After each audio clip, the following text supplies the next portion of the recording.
Buenos días, bienvenidos y bienvenidas a la Casa Natal de Picasso, el lugar donde empezó todo. Mi nombre es José Mateo, soy el presidente de la Asociación de Amigos de la Casa Natal de Picasso y voy a ser el moderador de esta mesa en la que vamos a hablar de la imagen de Picasso en las redes sociales, cuál es la imagen actual que está encuadrado dentro del 50 aniversario. Lo primero que quiero hacer es pedir disculpas por este retraso. Hemos tenido un problema técnico de sonido importante, pero nos hemos empeñado en que esto llegue a todo el mundo. Lo vamos a conseguir con un problema de sonido a medio solucionar. Pido por favor en la sala que haya mucho silencio porque va a ser complicado, excepto a la hora de las preguntas. A la hora de las preguntas tiene que hablar mucha gente, evidentemente, ¿no? Pero mientras tanto, para que el sonido llegue lo mejor posible. Quiero empezar agradeciendo a los organizadores de este evento, el Centro de Arte y Cultura Contemporáneo, la Casa Amarilla. El equipo de la Casa Amarilla lleva un año preparando esto, que parece fácil y que parece sencillo traer a 4 influencers. Bueno, hay un cuarto que anda por ahí, que ya aparecerá en algún momento. Como se cree Dios, pues que le dé la gana, pero aquí tenemos a 3 de ellos. El equipo de la Casa Amarilla se está intentando y está luchando y vive y muere por los artistas de Málaga, por la creación que se hace en Málaga, por los artistas que crean en la ciudad. Y bueno, yo es un equipo de personas en la que iría al fin del mundo, sin mochila, si me lo pidieran, porque son de los que cogen una piedra y un palo y hacen fuego. Los fuegos artificiales, si hace falta, no hay otra cosa. Para mí son el alma, los pies y el corazón de esta organización, de este evento. También como organización a la Agencia Pública para la Gestión de la Casa Natal y otros espacios museísticos y culturales, es decir, la agencia que se encarga de la Casa Natal de Picasso, que nos ha abierto sus puertas.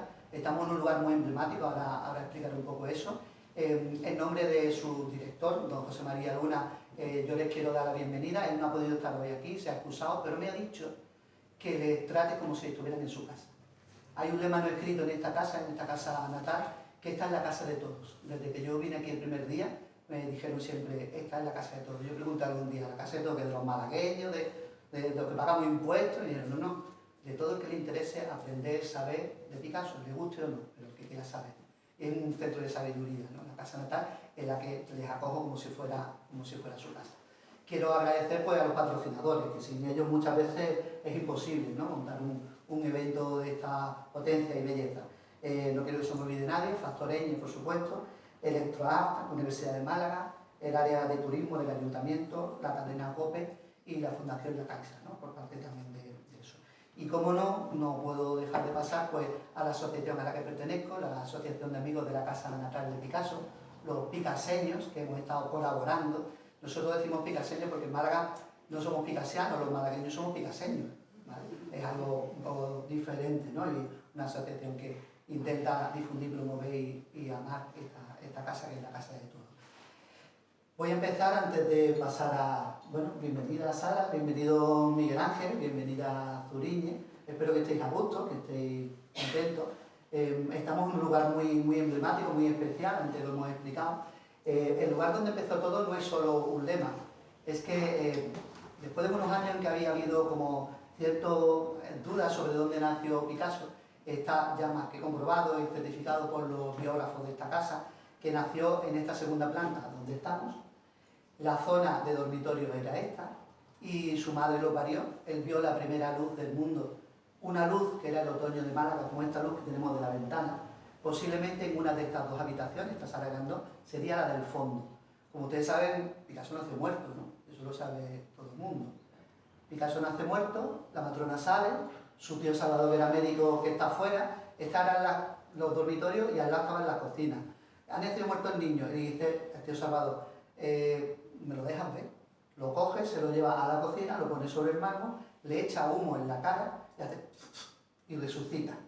Es muy evidente que si lo primero que hizo en la vida fue resucitar, que después se creyera un dios, pues bueno, es que eso es... y que fumara toda la vida, porque para él esta era pura vida, ¿no? Y está aquí en ese lugar tan emblemático donde un maestro abrió esos grandes ojazos negros que tenía.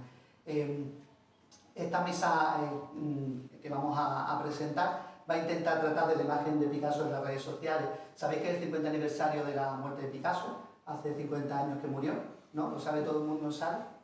Porque, sí, Pues, ¿creéis que lo saben en la sociedad? Pues mi peluquero, bueno, mi barbero, yo peluquero ya no uso hace tiempo, mi peluquero no lo sabía. En el trabajo he preguntado esta semana y la mayoría de la gente no lo sabía. ¿Es el 50 aniversario un constructo de los museos e instituciones para entretenerse después de 2 años de pandemia? ¿O está Picasso vivo realmente? ¿Interesa a Picasso? ¿Cuál es la imagen que tiene? Queremos saber la imagen de Picasso en la sociedad. Y para saber Picasso en la sociedad nos hemos traído a la gente o el lugar donde la sociedad ahora mismo se está expresando de forma libre y clara. Eso son las redes sociales. Hemos traído 3 influencers, 4 mejor dicho, 2 de Instagram, centrados en Instagram, y 2 centrados en Twitter. De manera que nos den una imagen, son influencers culturales, entre los 4 están cerca de los 400.000 seguidores, y estamos hablando de redes culturales, 400.000 seguidores en las plataformas en las que ellos trabajan. Tienen otras más y sumando seríamos mucho más, porque hay una youtuber que lo ha dejado que no vea si sumamos lo que tiene. Quiero presentarlos primero uno por uno, su currículum, y después pasaremos a una exposición de cada uno de ellos, y cuando termine esa exposición, pues ruegos y preguntas. Nos podremos cortar entre nosotros, pero hasta que no terminen los 4 no habrá ruegos y preguntas. Espero que Picasso aparezca en algún momento, digo yo, ¿no? Muy bien, empezaré con el barroquista. El barroquista, para quien no lo conozca, es el Ibai de las redes culturales. Básicamente. No gano tanto dinero. Vale, he dicho Ibai de las redes culturales. Las redes culturales ya se entiende. Vale. Yo me pido Dulceida.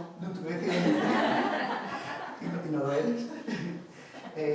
El barroquista tiene 200.000 seguidores en Twitter, que es donde él empieza, y tengo que decir que es una persona que facilita en las redes culturales el que haya muchas cuentas y el que haya una red cultural blanca, ¿no? Es el creador del hashtag Twitter Cultural, que usamos todos cuando queremos hablar de cultura. Él es historiador del arte, yo no me quiero dejar nada atrás, él es historiador del arte, ha escrito un libro que yo recomiendo, bueno, ha escrito 2 realmente, ¿no? El primero de ellos es este que tengo aquí. Ah, pero lo tienes por ahí. Claro, Pero lo sujeto. venga, va. El de Otra historia del arte. El primero y el segundo. Y el segundo. El segundo lo vamos a presentar mañana en el ruso, ¿no? ¿A qué hora es en el ruso, A Miguel? las 11:30 mañana. A las 11:30 lo vamos a presentar en el ruso. Tengo que decir que el de Otra historia del arte es una forma diferente de ver el arte, una forma muy moderna. Se está cargando el canon, se está cargando el eurocentrismo, se está cargando muchas cosas, pero no se las carga, realmente está construyendo otras formas de ver el arte. Es un ensayista, para mí es un pensador de esto, pero que tiene 200.000 seguidores en Instagram.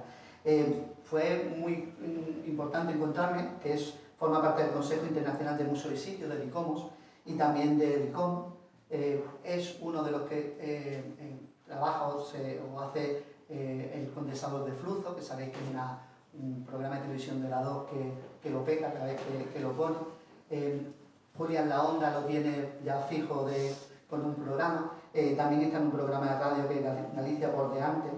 Es director de un máster de educación y museo. ¿Cuánto tiempo tenemos para contar tu...? ¿Ya? Vale. Tengo que decir que lo que a mí me parece más bonito, bueno, es que trabaja en redes sociales culturales y se lo encuentra lo más bonito de todo lo que él hace, ¿no?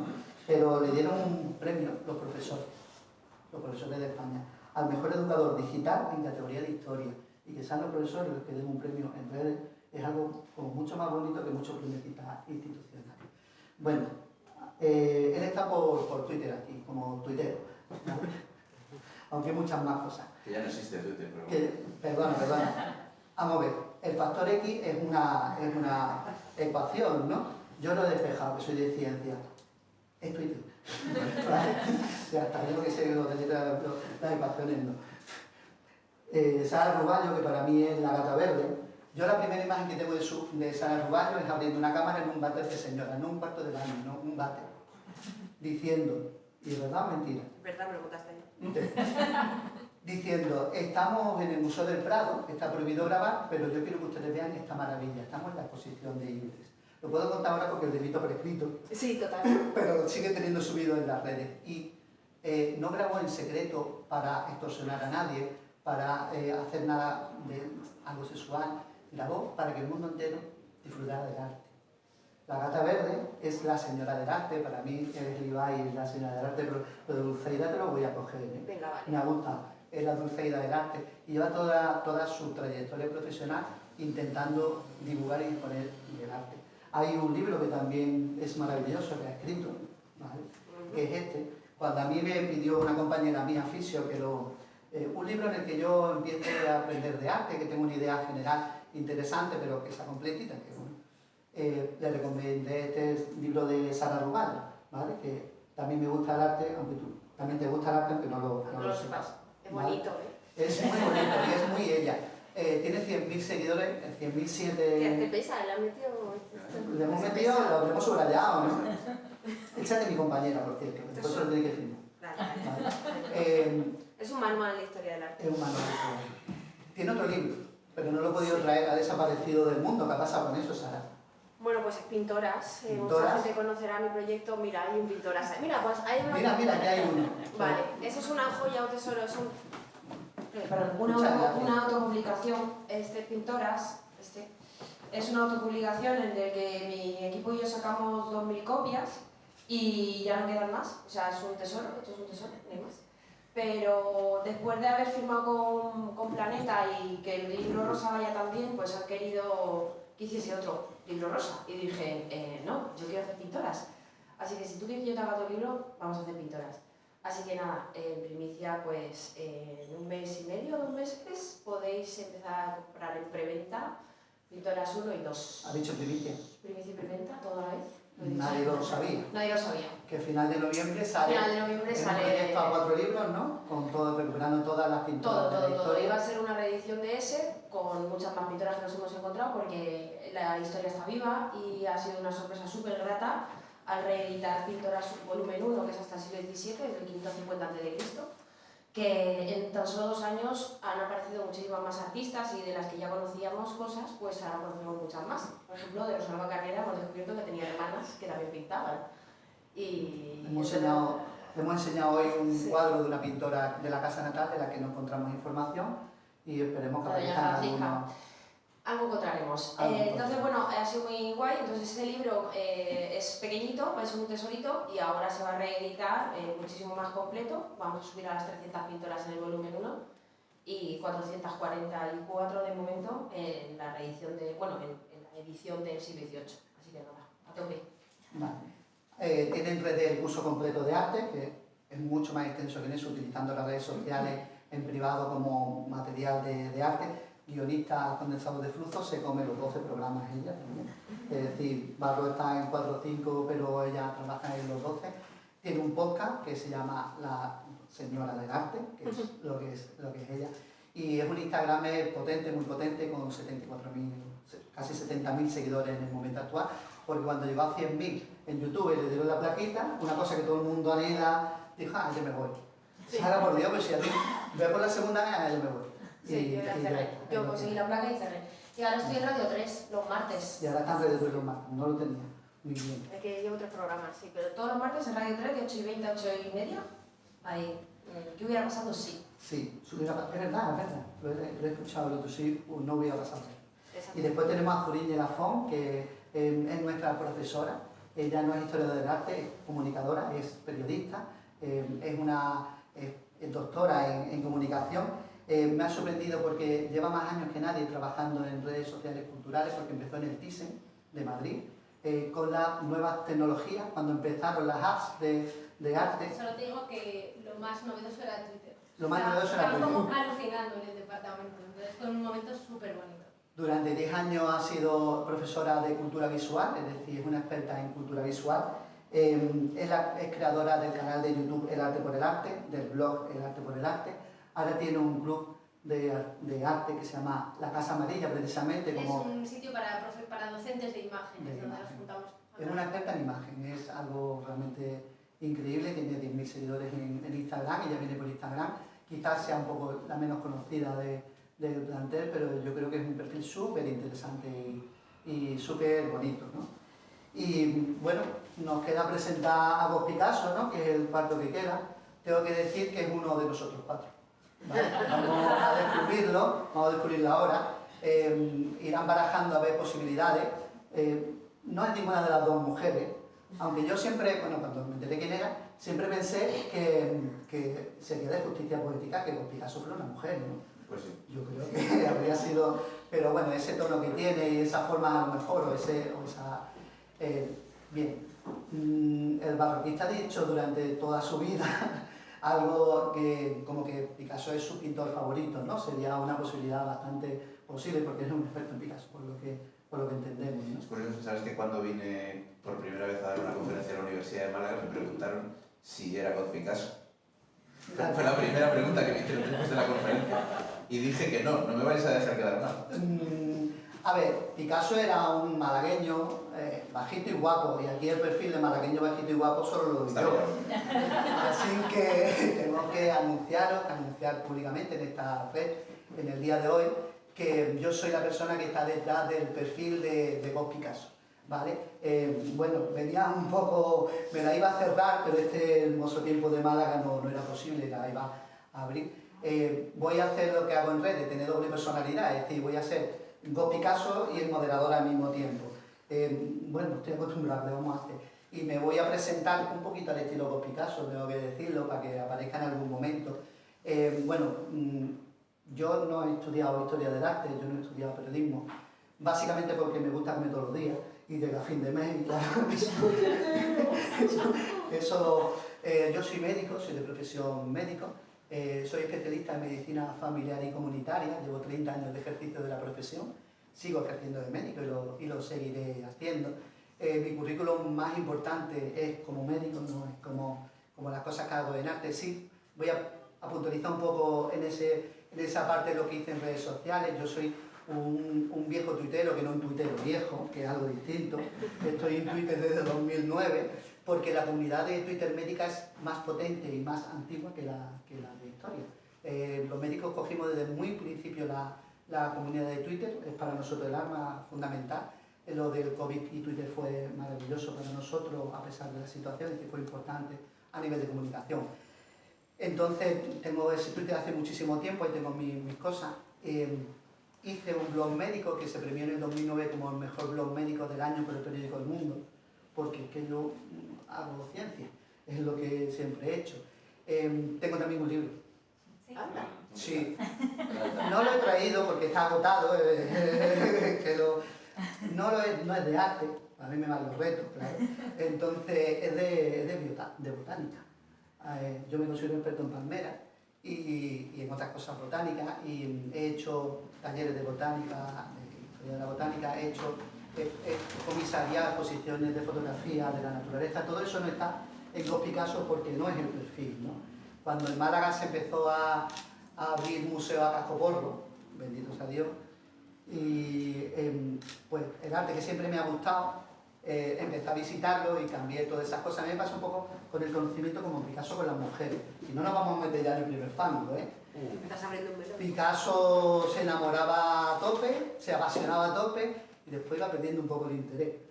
A mí me pasa con el conocimiento, me gustan muchas áreas de conocimiento, me enamoro a tope, lo divulgo. Para mí aprender es divulgar, porque solo enseñando aprendes realmente, tienes que organizar la información. Y lo que pasa es que yo no abandono ninguna de mis redes de conocimiento, que es la diferencia. Y abrí una red que es el Málaga de Museo, que como se me conoce aquí. Yo soy un pequeño influencer local, que es lo que soy. ¿Y por qué en Málaga? ¿Y por qué siempre he estado haciendo todo de botánica y todo eso en Málaga? Bueno, simplemente porque es mi ciudad, ¿no? Yo he viajado bastante como para no decir, Málaga, increíble. Vamos a ver, hay sitios maravillosos en el mundo entero, todos lo sabemos, ¿no? Además uno no decide dónde nace, yo no decidí nacer en Málaga, simplemente que tuve mucha suerte, vamos, que eso no fue otra cosa.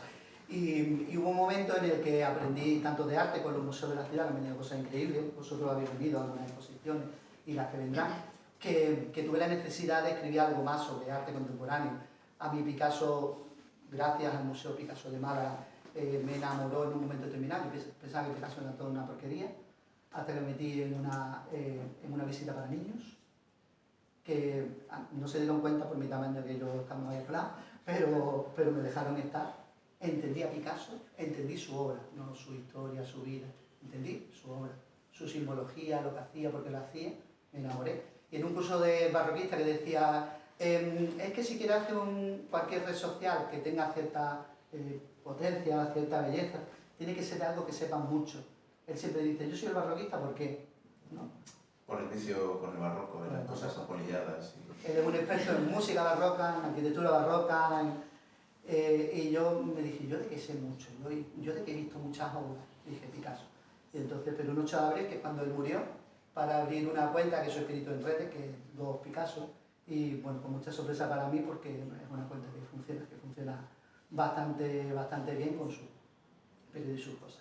Muy bien, ya está terminado esta exposición, ahora os toca a vosotros, ya hemos presentado a todo el mundo, hemos presentado a vos Picasso, y me gustaría, Miguel Ángel, que empezara con tu texto. ¿Hay tema para hablar de Picasso? ¿Quién es Picasso hoy en día? ¿Dónde está Picasso en la sociedad? ¿Están las redes sociales hablando de Picasso? ¿Qué y cómo? Así ya, sin anestesia. Así ya, sobre la marcha, ¿qué esperabas? Te dije, cuando yo termine, tiras tú. Pues bueno, muchas gracias por venir y a la gente que nos está viendo.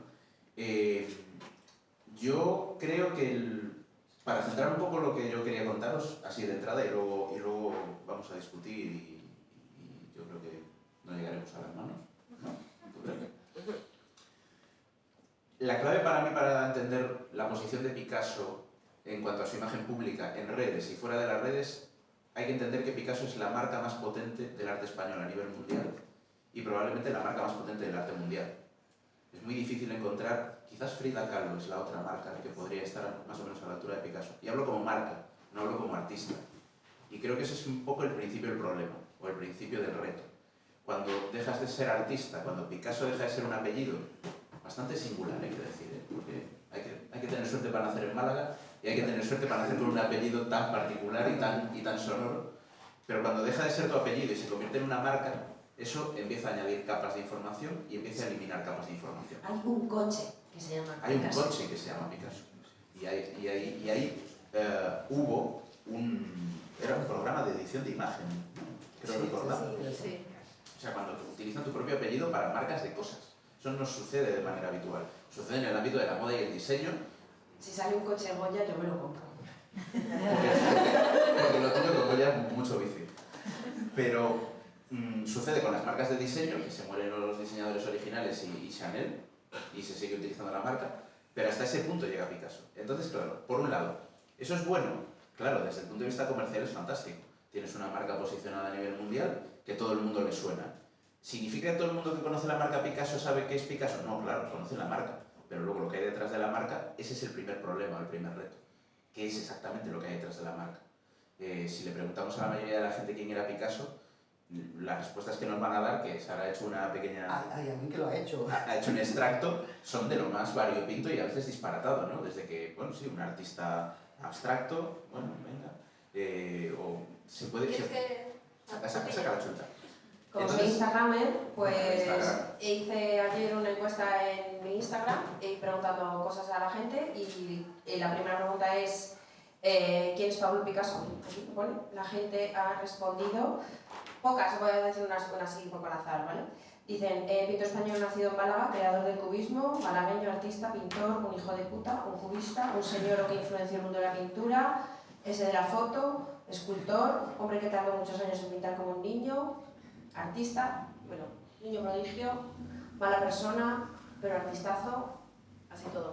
Misógino, cabrón, esas cosas. Al final, cuando te conviertes en marca, y Picasso no vive para además combatir su propia marca, lo cual es otro extra, acabas entrando en una especie de star system, de cultura comunicativa, en el cual todo escapa a tu control. En el caso de Picasso, ¿quién ejerce el control de lo que es Picasso a efectos públicos? Nadie, en realidad.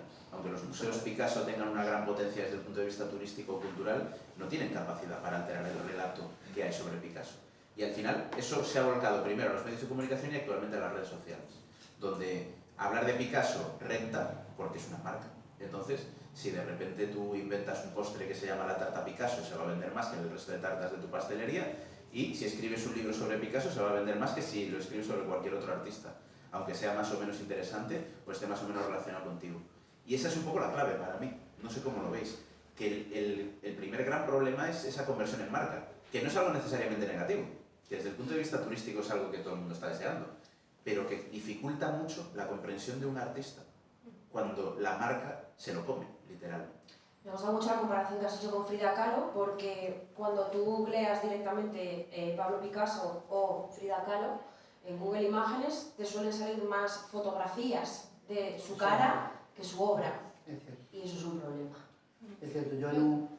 Perdón. No, justo que ahí yo creo que Picasso era bastante protagonista en ese sentido, o sea, le gustaba mucho protagonizar las imágenes y sabía muy bien dejar un testimonio visual de lo que fue su vida. O sea, hace poco hubo una exposición en Madrid sobre las fotografías que se habían hecho a Picasso y Picasso era muy consciente de cuándo era fotografiado. Sí.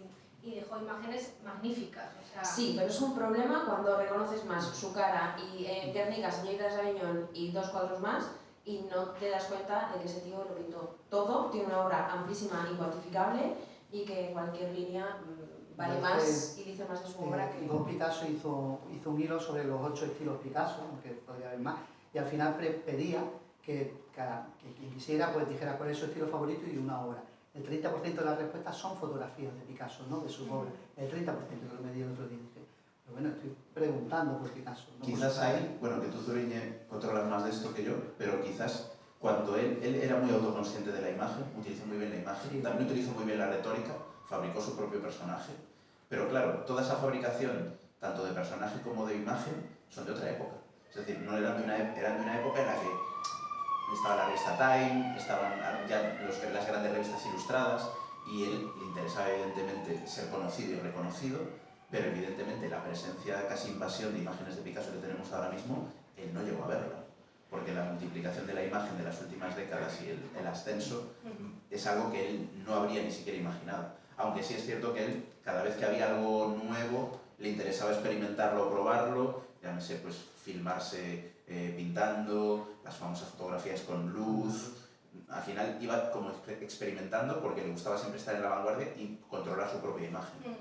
Pero la absoluta inundación de imagen que hay ahora mismo es algo muy distinto. sí, son como dos cosas distintas, pero yo ahí sí que estoy, por ejemplo, también con Sara, ¿no? Como tanto Frida como él tenían un proyecto autobiográfico paralelo a su obra, y eso ha llegado hoy, y eso hace que tú googlees y aparezca muchísimo más que su obra. O sea, yo creo que ellos ya eran conscientes de lo que estaban haciendo, o sea, eran muy voluntarios. Con Picasso hubo un momento muy cumbre que fue la final de la Segunda Guerra Mundial. Picasso no se sabía muy bien dónde estaba. Todos los pintores, los artistas que pudieron huyeron de los nazis, estaban todos en Estados Unidos, que se convierte en Nueva York precisamente en el centro del arte, dejando París por esa huida. Y Picasso aparece y estaba en París. Y estaba en París siendo un comunista que había pintado el Guernica en pleno periodo nazi, ¿no? Y eso motivó muchísimo, y los americanos que iban, los soldados que iban a visitar París, iban a ver la Torre Eiffel y la casa de Picasso, ir a abrir esa casa. Y a partir de ahí, cuando su imagen, su cara es de los primeros artistas, que su cara, porque es como un héroe dentro del arte, como que te has quedado aquí, has sobrevivido, has aguantado y tal, ¿no? Además con las penurias que hay pasos importantes, ¿no? Y ahí es donde él se convierte en un star que le gusta, que después le hace pues también vender más, ser más reconocido y tal. Y fue quizás de los primeros artistas, después vendría Dalí con sus cosas y tal. Pero yo creo que es un problema. O sea, para mí es un verdadero problema, porque también ahora me ha venido el paralelo, por ejemplo, Marilyn Monroe, ¿no? Que ese personaje, ese icono que uno ve y que no deja ver lo que hay por detrás realmente, esa actriz o esa, ¿no? Entonces, creo que ese es el problema, que está muy bien que ellos fabricasen su vida en paralelo porque sabían que tenía un valor y que tenía una importancia a la hora de vender su obra, y de hecho Dalí también lo hizo con su manager Gala. Y el caso es que el problema es que ahora, como no pueden controlar esa parte de su imagen, de su vida, se ha comido totalmente la importancia de su obra. De hecho, la gente siempre, por ejemplo, de Frida dice, es que no sabía pintar, y también lo dicen de Picasso, y es como de, no, es que a lo mejor primero Frida no quería saber pintar, y Picasso es que sabía pintar con 8 años, que se pasó el juego del arte, ¿sabes? Entonces, a lo mejor es que falta todo ese tipo de información. Vamos a seguir un poquito el orden, era tu presentación, ¿has terminado? Es que nos ha gustado Y interpretar. yo lo he dejado sin problema, porque, bueno... un dios no siempre lo puede controlar todo, ¿eh? Pero lo va a intentar. Bueno, en redes sociales el dejar la interpretación es lo normal. Es lo suyo. Pero bueno, vamos a intentar seguir un orden para yo sé dónde estoy, ¿no? como moderador, no como referente. ¿Vas tú? ¿Quieres seguir o quieres empezar desde algún punto? ¿Yo quieres decir algo más? Vale. Nada, yo como he venido como representante de la voz del pueblo, pues eso, yo lancé unas preguntas ayer desde la habitación del hotel al Instagram y eso, y pregunté pues eso, que quién era Picasso, si te gustaba su obra, si lo entendías, si había que cancelarlo. Mi mujer contestó, pero no me ha dejado ver la respuesta. Ah, pero ¿En podemos serio? cotillar luego, No, te lo no, no. enseño. No me fío yo de a ver qué ha contestado. Vale. Lancé varias preguntas y sacarlas ahora todas es un poco absurdo, pero realmente en conjunto lo que me llamó la atención de todas las preguntas variadas que hice, en plan de conocer su obra, cuál es tu obra favorita, por qué crees que habría que conocerle más y demás, me llamó la atención la disparidad de opiniones. O sea, hay super haters y super lovers y hay gente que adora a Picasso y le da igual y se aferra a su obra artística. Hay gente que no tiene ni puñetera idea y que se queda con Guernica, Señorita Gariñón, maltratador. Y luego están las haters a muerte malísimo de todo el tema de la misoginia y demás.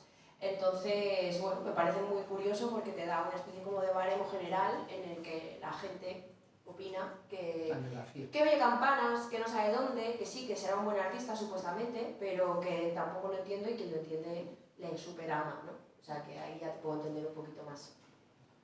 En mi caso creo que pasa como todas las partes como casi todos los artistas y toda la historia del arte, creo que se ha explicado poco y mal. Y por eso escribí un libro. Y por eso escribí un libro que se llama ¿Te gusta el arte que no lo sepas? Porque es imposible que no te guste cualquier historia del arte, cualquier arte. Yo creo que con Picasso especialmente mal, ahora cuando me dé paso para casa que estoy hablando yo. ¿Te vas a dar paso a ti mismo? No, o sea, sí, me ha cortado para decir Picasso más. Cuando el moderador deje paso a vos Picasso, pues vale. quizás con Picasso la explicación está un poquito más secuestrada o bloqueada, ¿no? Quizás porque también es un artista cuya obra es un poco a veces compleja de entender, no siempre, ¿eh? Porque hace mucho tecnicismo, muchos avances técnicos. Yo siempre he dicho que Picasso no era un pintor, Picasso era un investigador que pintaba, ¿vale? A mí me hubiera encantado, de verdad, lo digo muy en serio, que hubiera sido médico. Tendríamos la medicina 100 años por delante, de verdad. 100 años, estoy seguro. Ya, bueno, también disfruto del arte, no me chicho tanto, ¿vale? Entonces, yo creo que especialmente, en ese sentido que tú decías de mal explicado, ¿no? Que los artistas contemporáneos lo son en general. Pero... Como curiosidad que sepas que como la semana pasada hice un podcast sobre Frida, Frida, si no hubiese tenido aquel accidente hubiese sido médico. ¿Hubiera sido médico? Quería ser médico. Sabía. Pues mira, otra médico con guay que se perdió el mundo. Sí. Pero bueno, lo que decía eso, que alguno no se lo ha perdido, alguno médico. El arte en general creo que está mal explicado, creo que simplemente estamos ahora en el mundo del like y dislike, me gusta o no me gusta, y que además se ha convertido como en criterio absoluto, en baremo absoluto, para decir si el arte es bueno o malo, ¿no? Con eso de las redes sociales y los divulgadores culturales, pues evidentemente también hay buenos y malos divulgadores culturales, y es muy fácil quedarse en la superficie y quedarte en lo que vende o lo que no vende, o decir todo eso que la gente quiere escuchar en algún momento, para evitar pues sentarte a hincar codos y leer artículos y leer papers y enterarte un poquito. Y que darte cuenta de que no somos tan importantes y que nuestra opinión realmente no es relevante. Picasso jamás pintó para gustarnos a nosotros, cachos de carne del siglo XXI, y mucho menos pintó para gustar a la gente de su propia época, o sea, que imagínate a nosotros.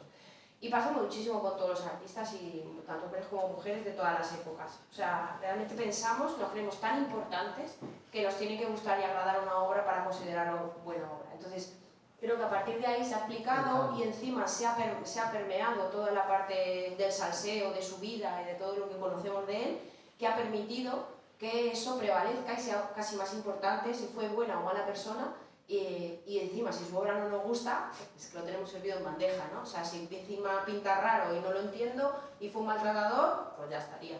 Es un gilipollas y tiene que ser expulsado. Cancelado. Entonces creo que fundamentalmente se explica poco y mal. Y no solo se explica poco y mal en Picasso, que sí, y mucho, sino las vanguardias en general. El arte contemporáneo en general, ¿vale? Así que súper melón, ahí, a la Zuriñe, pasa la patata caliente. Explico que a mí me encanta que Zuriñe esté aquí con nosotros, porque es un pie muy importante. Ella es experta en cultura visual, que no lo sepa yo creo que lo sabrán todos, si lo quieres explicar tú, pero es cómo nos afectan las imágenes a los seres humanos, ¿no? la forma en la que nos transmite. Y ella se enamoró de esa asignatura a la que después ha estado 10 años dando clases. Se enamoró de esa asignatura con un cuadro de un tipo, ¿no? De un tipo que no sé si Que conocéis. pintaba. El primer día que yo entro a clase, que pues tenía 18 años, y entró el profesor de cultura visual, que en ese momento no se llamaba así la asignatura, estaba proyectado el Guernica en la pantalla, una pantalla enorme porque era una sala gigante. Y yo que nunca había visto un cuadro en mi vida, porque bueno, pues yo en el colegio nunca había dado clase, o sea, ¿qué dices? Pues eso, yo llego a los 18 años y no sé quién es Picasso, o sea, en España que justo creo que pintamos bastante bien, ¿no? Entonces, pues me enfrento a esto, a esta imagen que me revuelve, que me agita, que no sé lo que es, al profesor no le entiendo ni una palabra, porque esta es otra cosa, ¿no? La gente que explica muchas veces el arte contemporáneo es un poco oscura en su lenguaje, entonces es muy difícil que se divulgue así. Y yo no entendí nada, pero sabía que Te llamó la sí, atención. yo creo que emocionó, ¿no? Entonces, no quiero hablar de mí, sino de lo que veo un poco en redes sociales. Mi cuenta, como ha dicho, pues es muy pequeñita, pero... Yo no he dicho eso. Bueno, es pequeñita, ¿no? Comparado con estos dos monstruos, pues...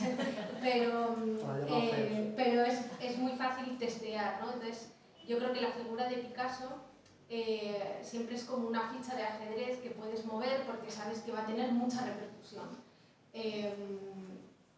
Y muchas veces como divulgador quieres promover otro tipo de artistas que no se conocen, que es un archivo que no ha salido, que es una exposición que no se suena tanto en los medios, ¿no? Y tú le quieres dar como presencia, pero no hay respuesta, ¿no? No sé si es el mismo Instagram o la gente, sin más, que se queda como un poco impasiva. Entonces, tú lo que sí sabes es que Picasso emociona, ¿no? No digo que sean emociones buenas, pueden ser malas, pero emociona y conmociona, o sea, es decir, la gente comenta, ¿no? Llega a actuar con eso que tú has hecho, que en redes sociales pues es como lo más valioso, ¿no? Que el que está al otro lado no solo te escuche, sino que llegue a hacer algo. Entonces, es una ficha de ajedrez para mí que se tiene que mover con mucha responsabilidad. Y yo ahí, Sara, te agradezco mucho lo que has dicho porque es muy fácil tener un medio de comunicación ahora mismo, ¿no? Te abres una cuenta en Instagram y ya está, y hay cuentas muy peligrosas, es decir, la historia es algo serio y el pasado es con lo que nos hace poder vivir el presente y el futuro. Entonces, Picasso hay que tocarlo con responsabilidad, porque sabes que estás tocando muchas sensibilidades contemporáneas ahora mismo, ¿no? Esto es como un poco lo que creo que puedo aportar en el sentido de que hay que, con Picasso hay que tener responsabilidad por lo que puedes levantar. Y como no quiero hablar de la cancelación, porque yo creo que todos ya estamos un poco cansados de esto, de si cancelar a Picasso, sí o no, por suerte, y os animo mucho a ver una conferencia de Estrella de Diego en el Museo del Prado que habló precisamente de esta cancelación de Picasso. Yo creo que mejor que eso no se puede decir nada, así que ya está. Creo que si algo bueno tiene esto es que Picasso abre debate. Entonces, este debate hay que hacerlo útil, hay que promoverlo para poner encima de la mesa cosas. Picasso hace ya un siglo de Picasso, pero es absolutamente contemporáneo, o sea, nos habla de cosas de hoy que nos tocan, que nos emocionan, que nos mueven. Y además a muchas generaciones, porque me llevé a mi hija de 7 años a Reina Sofía y bueno, a Oli le gusta mucho acompañarme a mis saraos artísticos. Es una niña que con 7 años ya es abstracta, aparte figurativa, entonces a mí me llena de orgullo y satisfacción. Luego me dice, mamá, en el cole no entiende lo que pinto. Digo, no te preocupes, cariño, no lo van a Eso es entender. que va a ser. No van a entender. Eso va así, va así.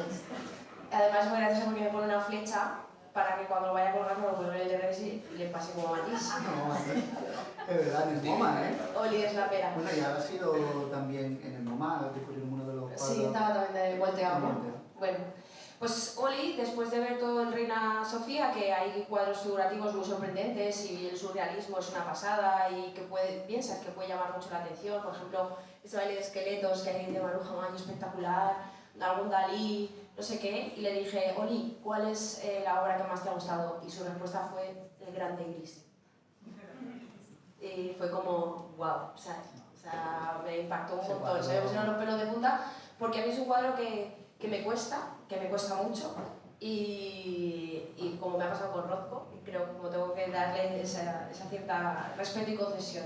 Entonces, es un artista, Picasso, que te guste o no te guste, creo que eso me interpela, emociona y remueve a muchísimas generaciones, y creo que eso es magia, o sea, es que eso es una cosa que hay que aprovechar. Y si encima aquí hay en Málaga la oportunidad... Ahora mismo os puedo decir el privilegio, lo siento, vaya a la envidia. Sí, claro. 5 museos en los que hay algún Picasso expuesto. 5. ¿Vale? Además de Casa Natal y Museo Picasso, además de Picasso y la Casa Natal, hay uno en el Museo Ruso, hay otro en el Pompidou, y he dicho 5 porque el otro día tenemos otro más. No me acuerdo. Anda, que lo has robado y lo tienes en tu casa.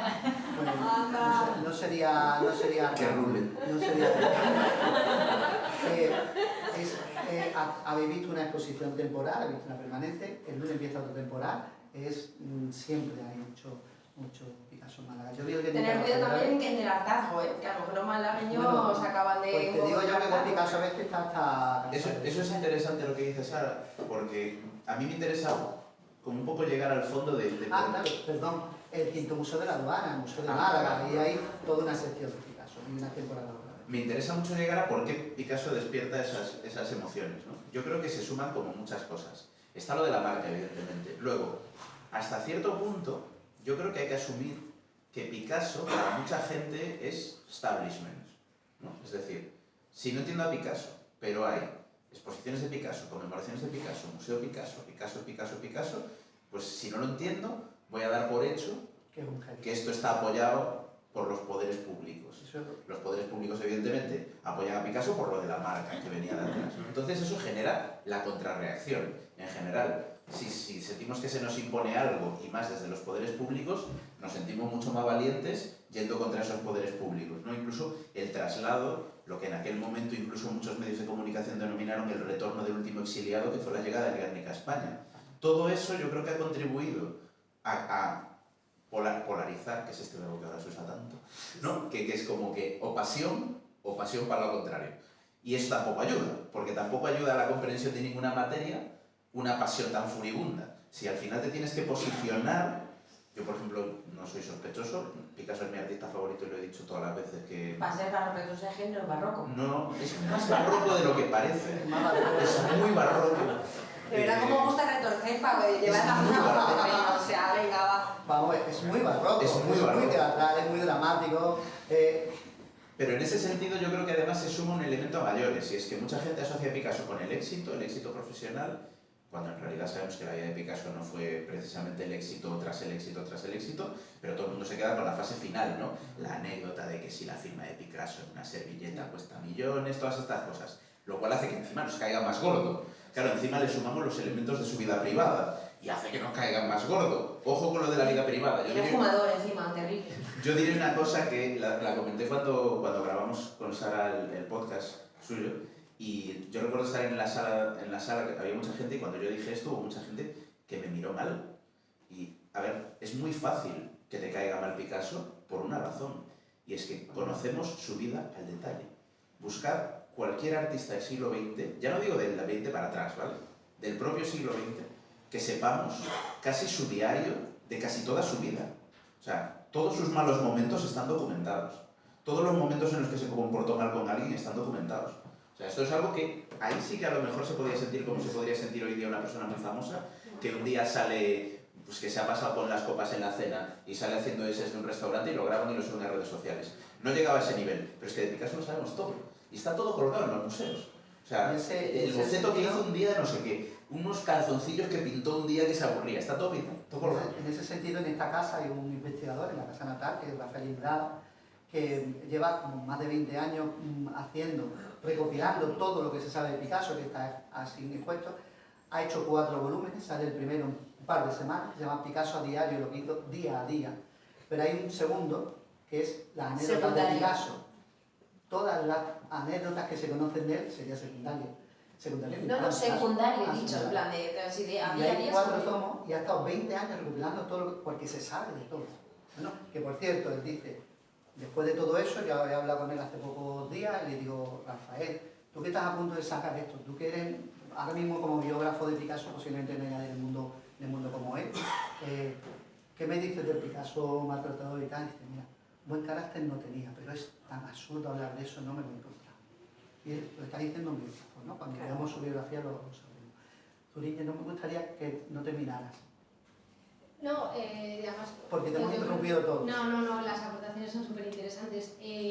Yo lo que me gustaría que viéramos es que el debate que está planteando, el sí, no, me gusta, no me gusta, que es positivo, o sea, que sigue vivo, o sea, que sigue entre nosotros y sus imágenes siguen emocionando y conmocionando. Yo creo que esto es importante.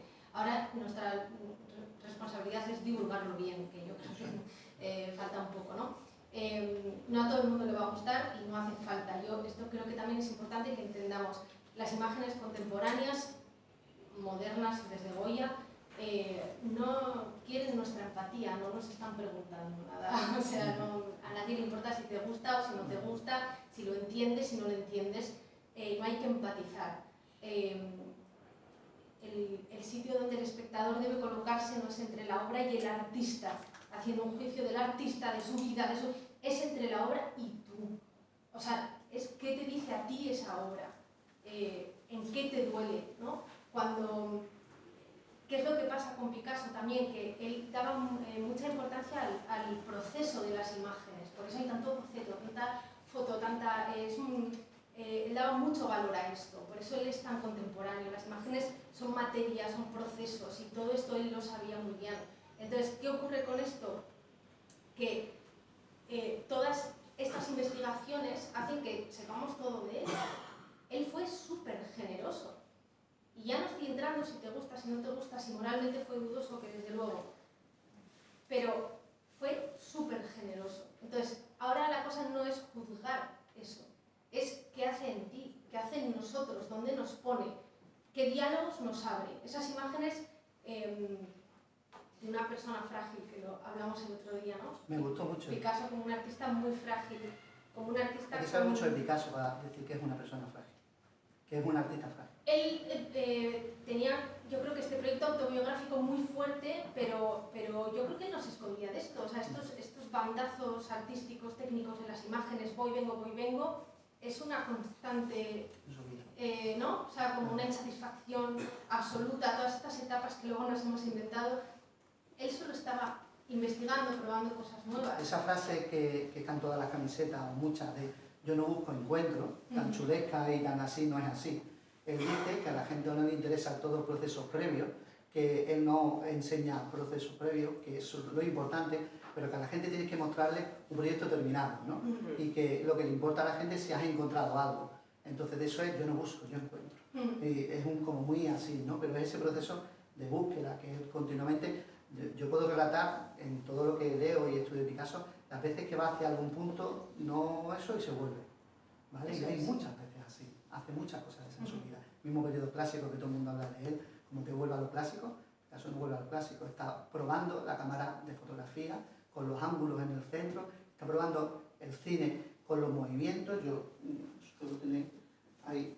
Este libro es un libro en que él intenta crear el movimiento y esa pierna es más larga de la cuenta porque está intentando, todo eso le tiene que dar vueltas, no lo consigue, no termina de conseguir lo que él había hecho con el cubismo, que lo intenta ahí y vuelve para atrás y vuelve a hacer otra cosa, ¿no? Y es muy chulo lo que estás diciendo. Yo creo que es un poco lo interesante de Picasso, ¿no? Que nos deja abierta la posibilidad, o sea, él pintó así porque fue generoso con su mundo, que no era un mundo idílico. Él pintó a mujeres destrozadas, él se pintó como un monstruo, como un minotauro, ¿no? Hay 4 violaciones. Claro. Un minotauro violando. Entonces, la cosa no es hablar sobre Picasso, sino eso que habla en nosotros, ¿no? O sea, que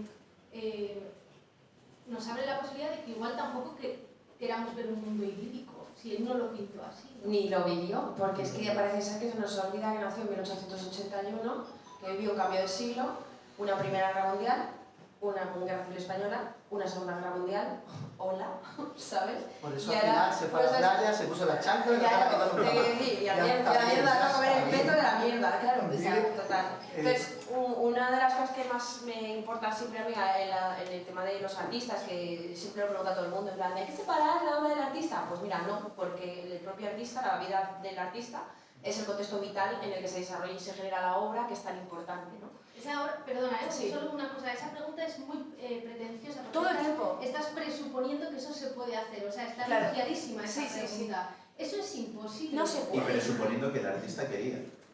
Porque hay muchos artistas, como en mi caso, Eso. Claro. que no querían que se separase su obra de su arte. Claro, es Es que que entendía que Picasso no intentó ser un líder religioso de pureza ni nada, era un hombre con sus luces, con sus sombras, que vivía, que amaba, que lloraba, en fin, y que al final, pues, mucho de eso se producía, pues ya está. se convirtió en una figura de éxito y además yo creo que es de los primeros artistas mainstream en una época ya contemporánea en la que existía el cine, las cámaras fotográficas y todo eso, porque Goya era también más famoso que Mick Jagger en su época, ¿vale? Pero no había cámaras de fotos ni había... ¿No verás qué? Pues, Bueno, y Velázquez también, pero bueno, cada uno a su tiempo. Y es un poco como ahora, a mí me lo extrapolamos ahora, por ejemplo, a artistas contemporáneos que están vivos, que son ultra mega famosos, como por ejemplo Jeff Koons, y todo el mundo odia a Jeff Koons, todo el mundo odia a Jeff Koons, solamente la gente que le gusta realmente el arte contemporáneo y lo ha estudiado adora a Jeff Koons, y entonces creo que Picasso, la figura de Picasso es como el primer cabeza de turco que se come todo el marrón de ser un artista del que se sabe todo, de que es ultra famoso y de que realmente tiene un montón de problemas y se extrapolan y se convierten en otra cosa. Y luego en el mundo digital, yo por ejemplo, hablo poco de Picasso en general en redes, a pesar de que es mi artista favorito, porque es muy complicado explicar a Picasso si no tienes la obra delante. Es un artista... Y sin que se te echen encima, también. Pero es un Y artista... no tienes tanto tiempo para estar pegándote con todo el mundo, ¿sabes? Pero sobre todo yo lo pienso sobre todo por las imágenes. Es decir, yo por ejemplo, para mí, curiosamente, de las obras de arte más difíciles de conocer o de estudiar por foto, casi todas son pinturas. La pintura se ve muy mal en foto, curiosamente. La escultura y la arquitectura, por poner, se ven mejor en foto que la pintura. Es una cosa rara. Pero porque nuestro cerebro tiene una cosa que se llama inteligencia natural, una inteligencia artificial, que nos ayuda a recomponer. Entonces tú ves una escultura de Bernini en foto y te imaginas cómo va la cosa. Puede haber cosas luego cuando la veas en directo, evidentemente que vas a ver mejor. Picasso tiene un elemento de destreza técnica, que es algo que él cultiva desde el principio, que es también algo de lo que lo hace un poco antipático, ¿no? Ese punto de tener un dominio técnico absolutamente apabullante, a veces incluso insultante. Es obsceno. A veces es obsceno. hemos visto una obra, La comida frugal, Sí. La comida, sí, el de al lado, un dibujo con una sola línea en la que hace con una línea de mierda, hace un escorzo con un volumen de un nota que está ahí de espaldas que dices, Pero eso luego lo ves en una foto colgada en Instagram o colgada en Twitter Sí, y no entiendes de qué va, ¿no? Yo recuerdo cuando fui a Berlín, al Museo Berggruen, que es uno de los museos donde más se puede disfrutar a Picasso en el mundo. Si vais a Berlín, por favor, aparte de ver a Nefertiti, que todo el mundo va, id al Berggruen, que no hay casi nadie. Y sobre todo tiene obras de Paul Klee y de Picasso, porque el señor Berggruen era el marchante de arte de Paul Klee y de Picasso. Y es flipante, o sea, tienes habitaciones en ese museo donde yo directamente llegaba a algún cuadro y decía, ¡qué cabrón! Pero ves eso en una foto y no transmite, ¿no? No es tan fácil de transmitir. Pones el muslo de Proserpina de la escultura de Bernini, por favor, dejemos de compartir el muslo de Proserpina de Bernini, que ya lo hemos visto mil veces. Y tiene algo mucho más fácil de captar en una sola imagen, ¿no? Si hace eso con el mármol, sí, ya lo sabemos. Joder, es Bernini, por algo están los libros de historia del arte. Pero tú ves los cuadros de Picasso, ves el Guernica en una foto y no entiendes la dificultad técnica que hay detrás.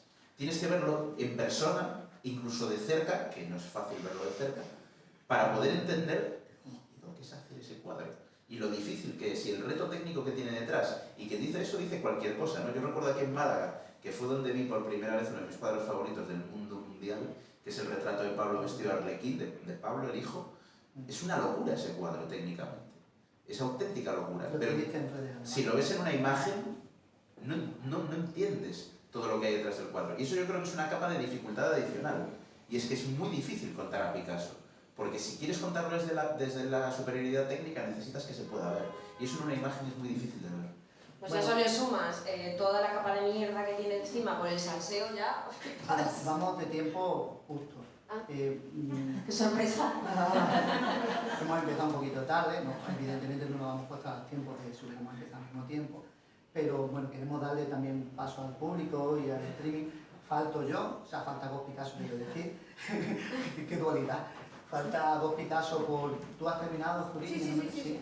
Un poquito por la ponencia, yo recortaré un poco y pasaremos a las preguntas, ¿no? Si es posible. Yo, desde la cuenta de Ghost Picasso, una cuenta que lleva 4 años, que es una cuenta en homenaje a Picasso, una fanacun que se llama, una cuenta de fan, que además nació en un momento en el que estaba Caravaggio, en el que estaba Benjamin Rock, había más gente que nos quedábamos entre nosotros sobre arte, que nos mandábamos memes y nos insultábamos con mucho cariño. Teníamos un código para saber que no estábamos enfadados, no estábamos insultando bien. Desde esa cuenta en la que siempre se habla de Picasso, quizá parezca una atalaya bastante importante. Lo que pasa es que mi timeline siempre sale Picasso, está súper de moda. Pero después en la de médico salen radiografías, salen operaciones, no si caes nunca un dermatólogo, porque se le va la olla y tú estás con tu hija y ves fotos que no deberías.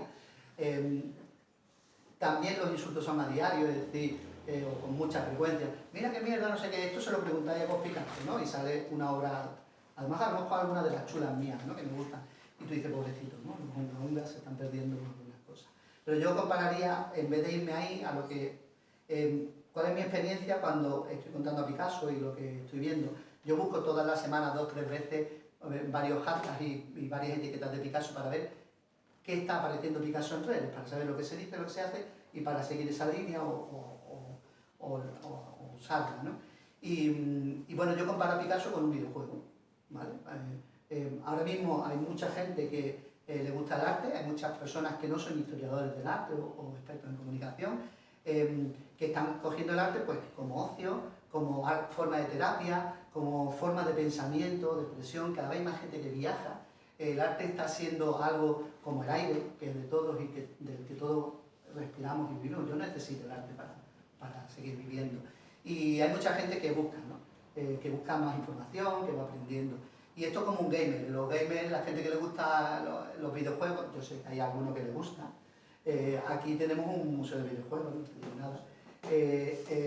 A la gente que nos gustan los videojuegos, pues imaginaros que un día te dicen que hay un videojuego súper chulo, que es el mejor que hay, que es una pasada, que es maravilloso, me lo voy a comprar, me lo voy a pillar, voy a ver qué hago, ¿no? Y pones el videojuego, te pones a jugar, qué imágenes que tiene, es raro, pero... y te bloquea. Hay un momento que no sigue, te tiras 2 horas, 3 y no consigues seguir, ¿no? Y de pronto dices, estaré cansado, me voy a la cama. Al día siguiente te vuelve a poner y te bloquea, que no sigue, que estás en la primera fase y no va. Voy a buscar los tutoriales. Y los tutoriales salen muy raros, tú no entiendes nada. Muy raro. Y hay un momento en que, como está bloqueado, pues dices, bueno, voy a coger imágenes, las cuelgo en las redes, que he jugado.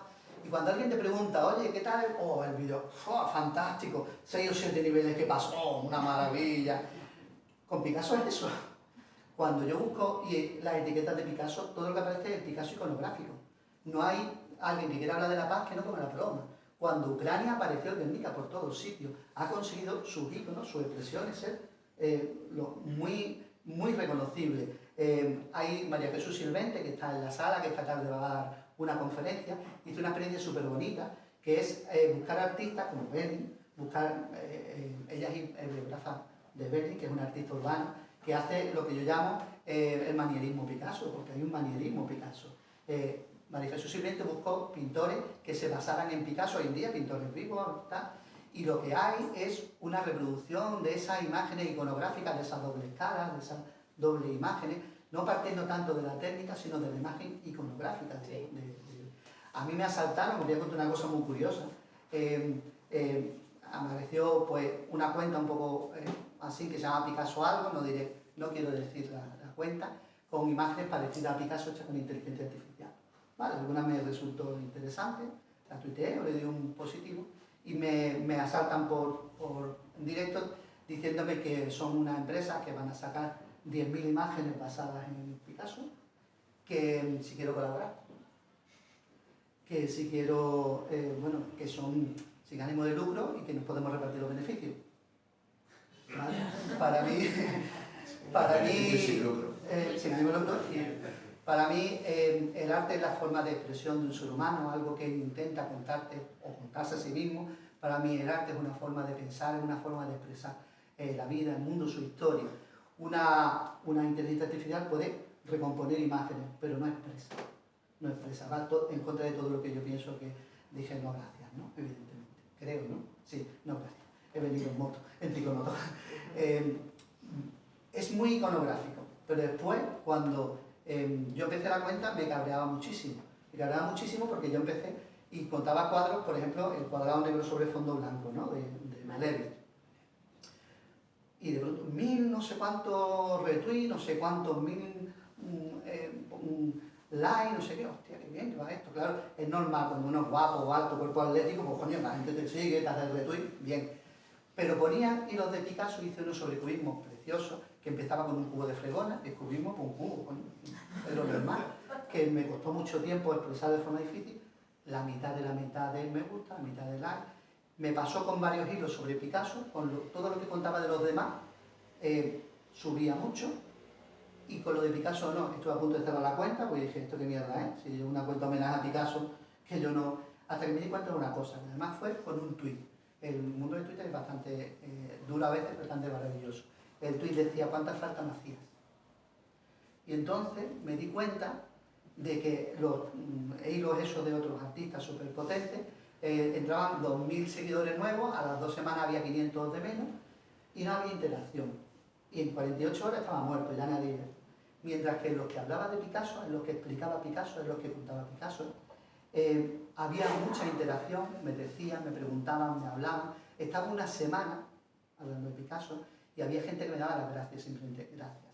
Empecé a hacer un proyecto que se llama Un Picasso al Día, que tú conoces bien. Todas las mañanas a las 8 de la mañana subía una obra de Picasso y lo explicaba en 240, ¿no? 240 caracteres, no como ahora. Yo soy un tuitero viejo, es decir, yo empecé en 140 caracteres y una sola foto, no sé qué haríais vosotros con 140 y una foto, con 240.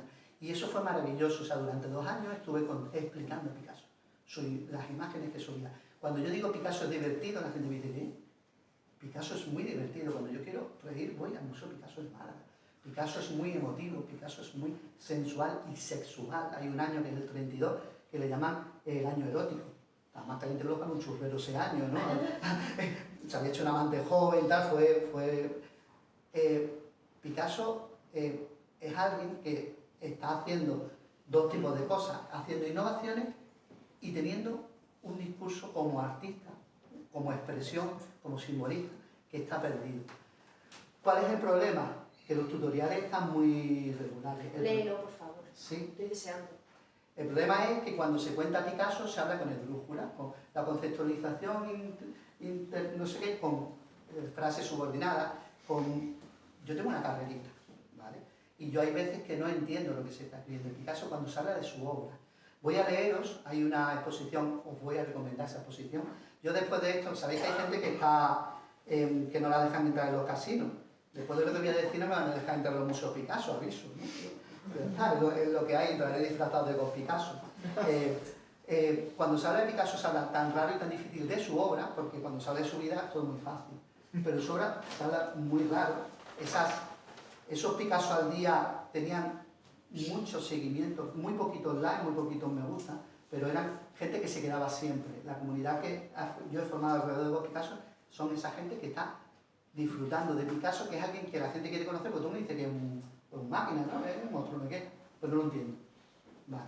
Esta os voy a leer, pues ahora mismo hay una exposición, va a empezar una exposición dentro de 3 semanas en el Museo Reina Sofía de Madrid, que se llama 1906, la gran transformación. Maravillosa, seguramente, es decir, 1906, justo el año antes de empezar el cubismo. Yo voy a leer la publicidad, ¿vale? La publicidad son 3 párrafos, voy a leer solo uno de ellos. ¿Algún traductor? ¿Sabe? El artista aborda sin ambagajes el poder de la pulsión escópica en su relación con la intimidad femenina desvelada. Lo vernacular se plantea como mitología del origen. La huella figurativa de Fernando Olivares, su compañera de ese momento, es utilizada como soporte para la experimentación de lenguajes plásticos. Yo voy a verla, vosotros no. El problema de Picasso es que está Me ha bloqueado. llamado muchísimo la atención. Muchísimo, te ha encantado. El problema de Picasso ahora mismo, desde mi cuenta, desde lo que yo hago, que es algo muy tonto, muy sencillo, vosotros ponéis la niña del canasto de flores en Google. Un cuadro muy conocido, una niña prepubescente, medio desnuda, con un canasto de flores. Buscar alguna página que lo explique. Buscar algún libro que lo explique. ¿Vale? Va a salir 1000 veces en Amazon, en AliExpress, tal y cual, y esa imagen iconográfica, esa imagen que tuvieron gente como Rockefeller en la sala donde se reunía con sus amigos, es muy conocida y nadie la explica. Nadie la ha explicado. Bueno, yo me he atrevido con Picasso.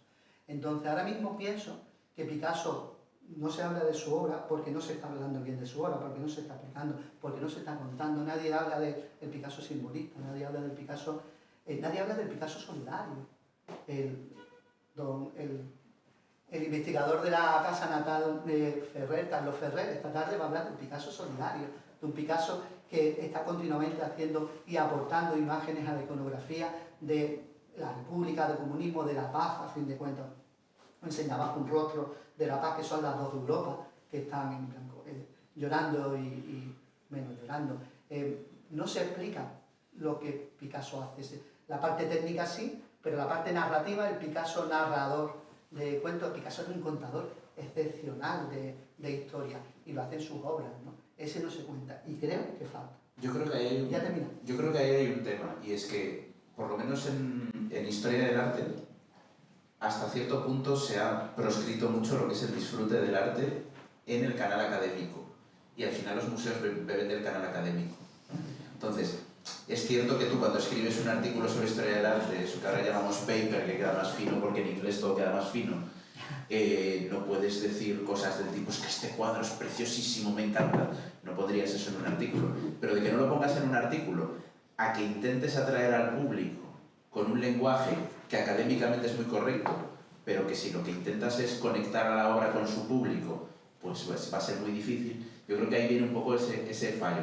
No ocurre solo con Picasso. No. Aquí estamos, ¿no? Al final la divulgación en arte y en historia ha explotado desde que las redes sociales nos lo permiten, porque hay un montón de gente que quiere saber más de arqueología, más de historia, más de arte. Se está aplicando mejor. Y resulta que entiende cosas que antes no entendía. Pero tengo que decir que es muchísimo más difícil hablar en lenguaje terrenal que en lenguaje académico. Me lo puedo decir por mi propia experiencia del libro rosa, cuando me propongo escribir un manual de historia del arte, y claro, la editorial quería que fuese muy de mi tono, pues de barrio, como yo hablo en la calle, en el bar, ¿no? Entonces cuando yo le mandaba de repente párrafos a mi editor, ¿no? De párrafos enteros explicando un estilo artístico o un contexto histórico, y de repente me decía, Rosalía, bájale, ¿sabes? O sea, me decía, Rosalía.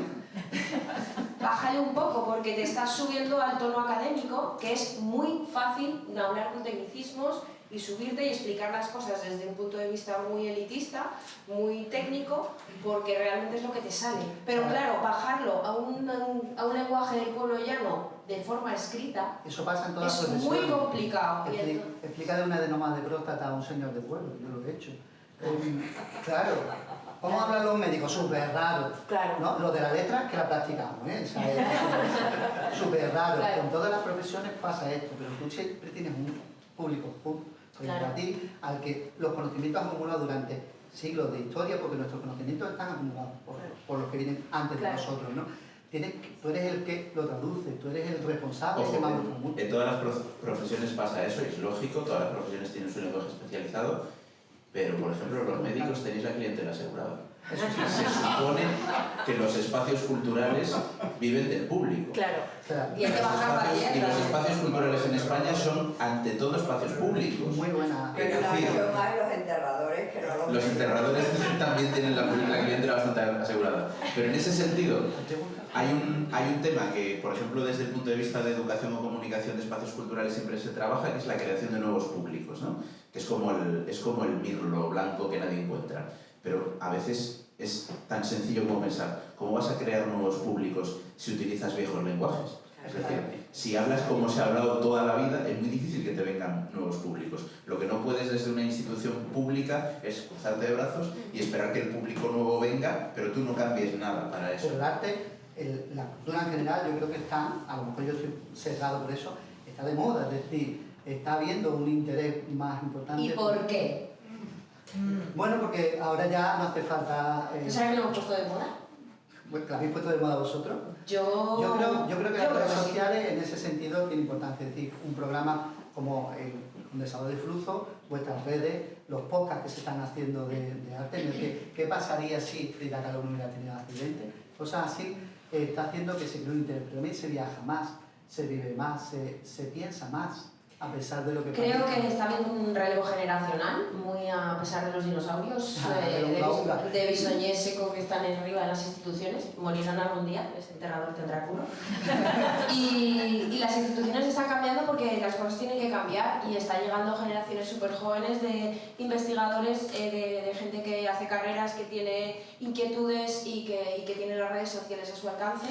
Y pues... Y quieren desbloquear los videojuegos, Exacto. y quieren subir de nivel, y quieren saber Exacto. más, porque disfrutan más.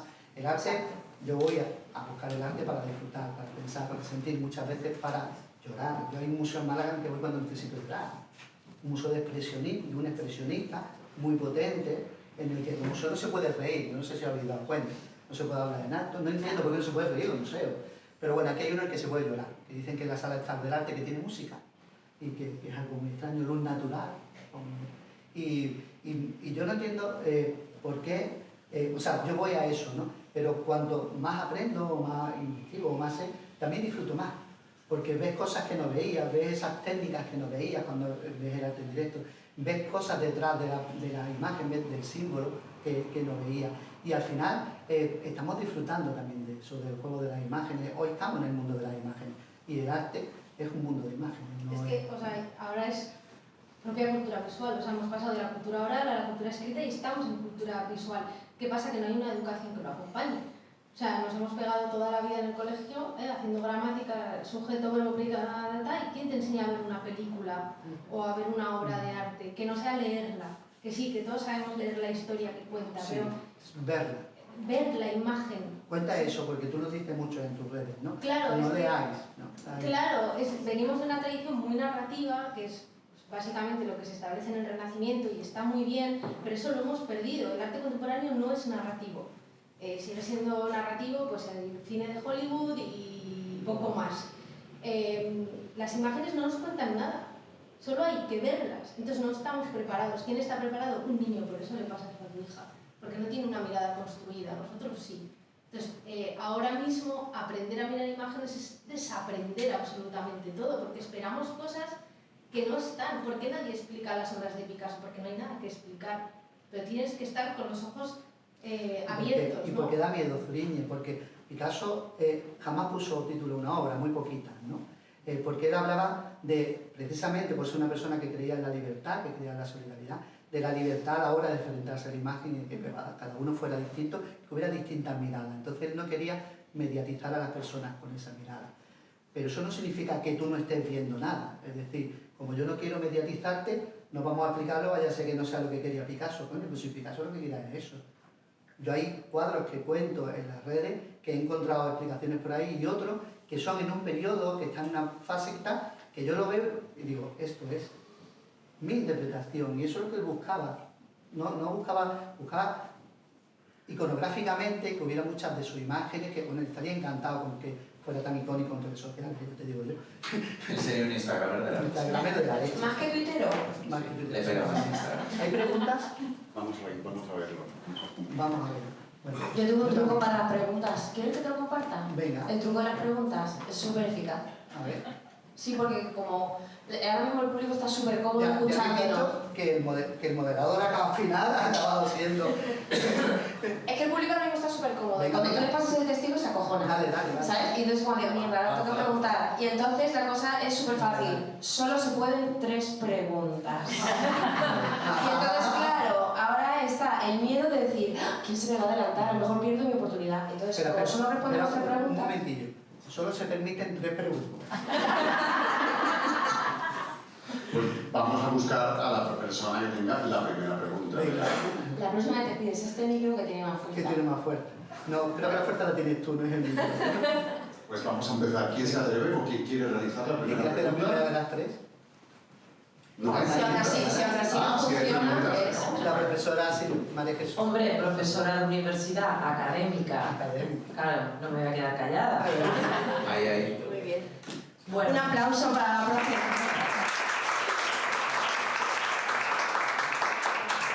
a ver, es verdad que un profesor que explica Picasso y que explica la vanguardia, pues tiene que deberse a su público.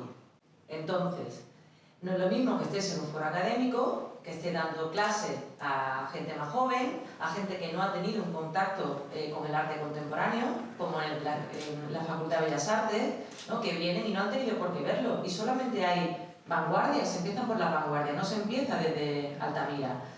Entonces, lo que se intenta es eso, y yo creo que en buena parte se consigue. Cuando vienen mis alumnos, porque nadie estudia Historia del Arte por arte contemporáneo.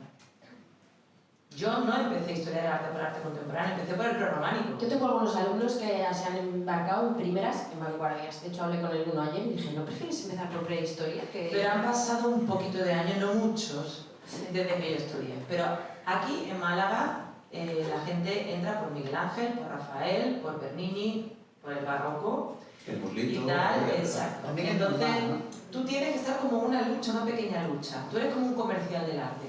Tú tienes que decir que no comparen tiempos, que no comparen, que cada uno tiene su contexto, pero es como, uy, arte contemporáneo, a ver lo que me va a contar. Claro, el problema es que a ver lo que me va a contar, yo no estoy hablando solo, he utilizado un ejemplo de Reina Sofía para que sea clarísimamente algo. Pero los mismos catálogos de las exposiciones, en los museos, tenemos un responsable del ICOM, los museos están para difundir y divulgar el arte, ¿no? Y en eso, para mí está la educación, que en la última definición, además, aparte de meter el género, también han metido de siempre está lo de difundir y divulgar. Eso supone que vas hacia el público general. El público general tenemos que entenderlo. Tenemos que, y el arte contemporáneo muy especialmente, yo hay aquí un museo, no lo nombraré porque no quiero, la verdad que quiero ser positivo y hablar bien de todo lo que, de todo el mundo, en el que yo no entiendo, no he llegado nunca a la mitad del párrafo de las hojas de saga, nunca, no lo entiendo. Entonces, esa difusión y divulgación... ¿Por qué no has visto mis hojas de sala? Pues, evidentemente hay excepciones maravillosas, me explico, en redes sociales, y ellos el Museo del Prado, ¿por qué tiene millones en Instagram?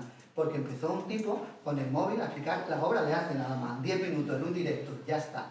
Ahora lo está haciendo Patrimonio Nacional también, ellos han colaborado, antes solo lo hacía ese chico que es historiador del arte, ahora se están pidiendo que gente que sabe difundir y divulgar, que no solo divulgar, hay que saber difundir, están haciéndolo en las galerías reales, ellos dos han hecho vídeos sobre eso, ¿no? Bueno, si hay gente que sabe mucho pero no lo sabe difundir y divulgar, ¿por qué no se da paso el problema? Perdón. No, por ahí venía mi pregunta. Mi pregunta era que si habéis pensado en esa divulgación a la gente más joven, pero más joven los niños, porque para la gente joven de 12, 13, 14, 15, Twitter es uno de los dinosaurios que nosotros estábamos hablando y claro, ellos tienen otra cultura, otras herramientas. Habla de TikTok, ¿no? Bueno, TikTok, lo mismo. Dentro de 2 años lo mismo tampoco sirve. Bueno, ¿Habéis pensado en cómo divulgar a estas nuevas generaciones sobre Pensado arte? sí, conseguido no. Porque hay un problema de base desde mi punto de vista, y luego si queréis lo comentamos, que es que uno de los principales problemas por lo que la divulgación de historia del arte es tan difícil en España es porque la educación en arte es muy mala en España. Entonces, Otro melón que están abriendo. mientras sigamos pensando que la asignatura de educación plástica y visual, que es como se llamaba en mi época, supongo que ahora habrá cambiado de nombre, pero no mucho, No, ya no la Ha cambiado, sí. Ahora se llama Arts. mientras sigamos pensando que es una María, y yo soy historiador del arte y músico, también puedo hablar de la asignatura de música, mientras pensamos que son Marías, pues tenemos un problema. Entonces, claro, si tú a una niña o un niño, de la edad que sea, le llevas a entender el arte desde la creación o desde la observación, como decía Zuriñe, de una manera más completamente libre, puedes avanzar y no va a necesitar divulgación, porque lo va a interiorizar como parte de un lenguaje que entiende. Es diferente. Pero es que aquí ni la musical ni la artística se enfocan así. Entonces, o sea, quitando evidentemente, hay docentes que lo hacen en sus aulas, o sea, estoy como abriendo la generalización muchísimo, ¿vale? Estoy hablando de cómo se mira institucionalmente desde las leyes educativas hacia este tipo de enseñanzas. Entre otras cosas, porque se sobreentiende, una cosa que para mí es un error, que si eres muy bueno en matemáticas o eres muy buena en física, eso profesionalmente te va a ayudar a tu construcción como ciudadano, pero si eres muy bueno dibujando o eres una máquina tocando el piano, no piensan en que vas a ser una pianista concertista y vas a ganar, te vas a ganar la vida con eso. O el deporte, podría incluir el deporte en esto, ¿eh? No es una cuestión cultural. Hay una serie de conocimientos o destrezas que en la educación están marginados. Y lo relacionado con lo cultural suele estarlo. Casi con la única excepción de lengua y literatura, que como va ahí en una de esas asignaturas que es central, pues esa más o menos de medio lado. Tengo dos niños pequeños, lo sabéis, de 7 y 10 años, y además soy la presidenta de la AMPA de mi colegio. Y entonces empecé el año pasado siendo presidenta y dije, este cole tiene que ir al Prado. Hago visitas en el Prado desde hace, no sé, 5 o 6 años y dije, me voy a llevar al cole, ¿no? Empecé solo con un aula y a los profes les pareció maravilloso, me colaron el cole entero. Al final me tiré 2 días enteros con 2 autobuses con 60 niños, ¿no? Y entonces mientras se tomaban la merienda en el botánico, estaba con 30 dentro. En la puerta les pregunté a todos y cada uno de ellos cuántas veces habían venido al Prado. Estamos hablando de niños madrileños. Ok.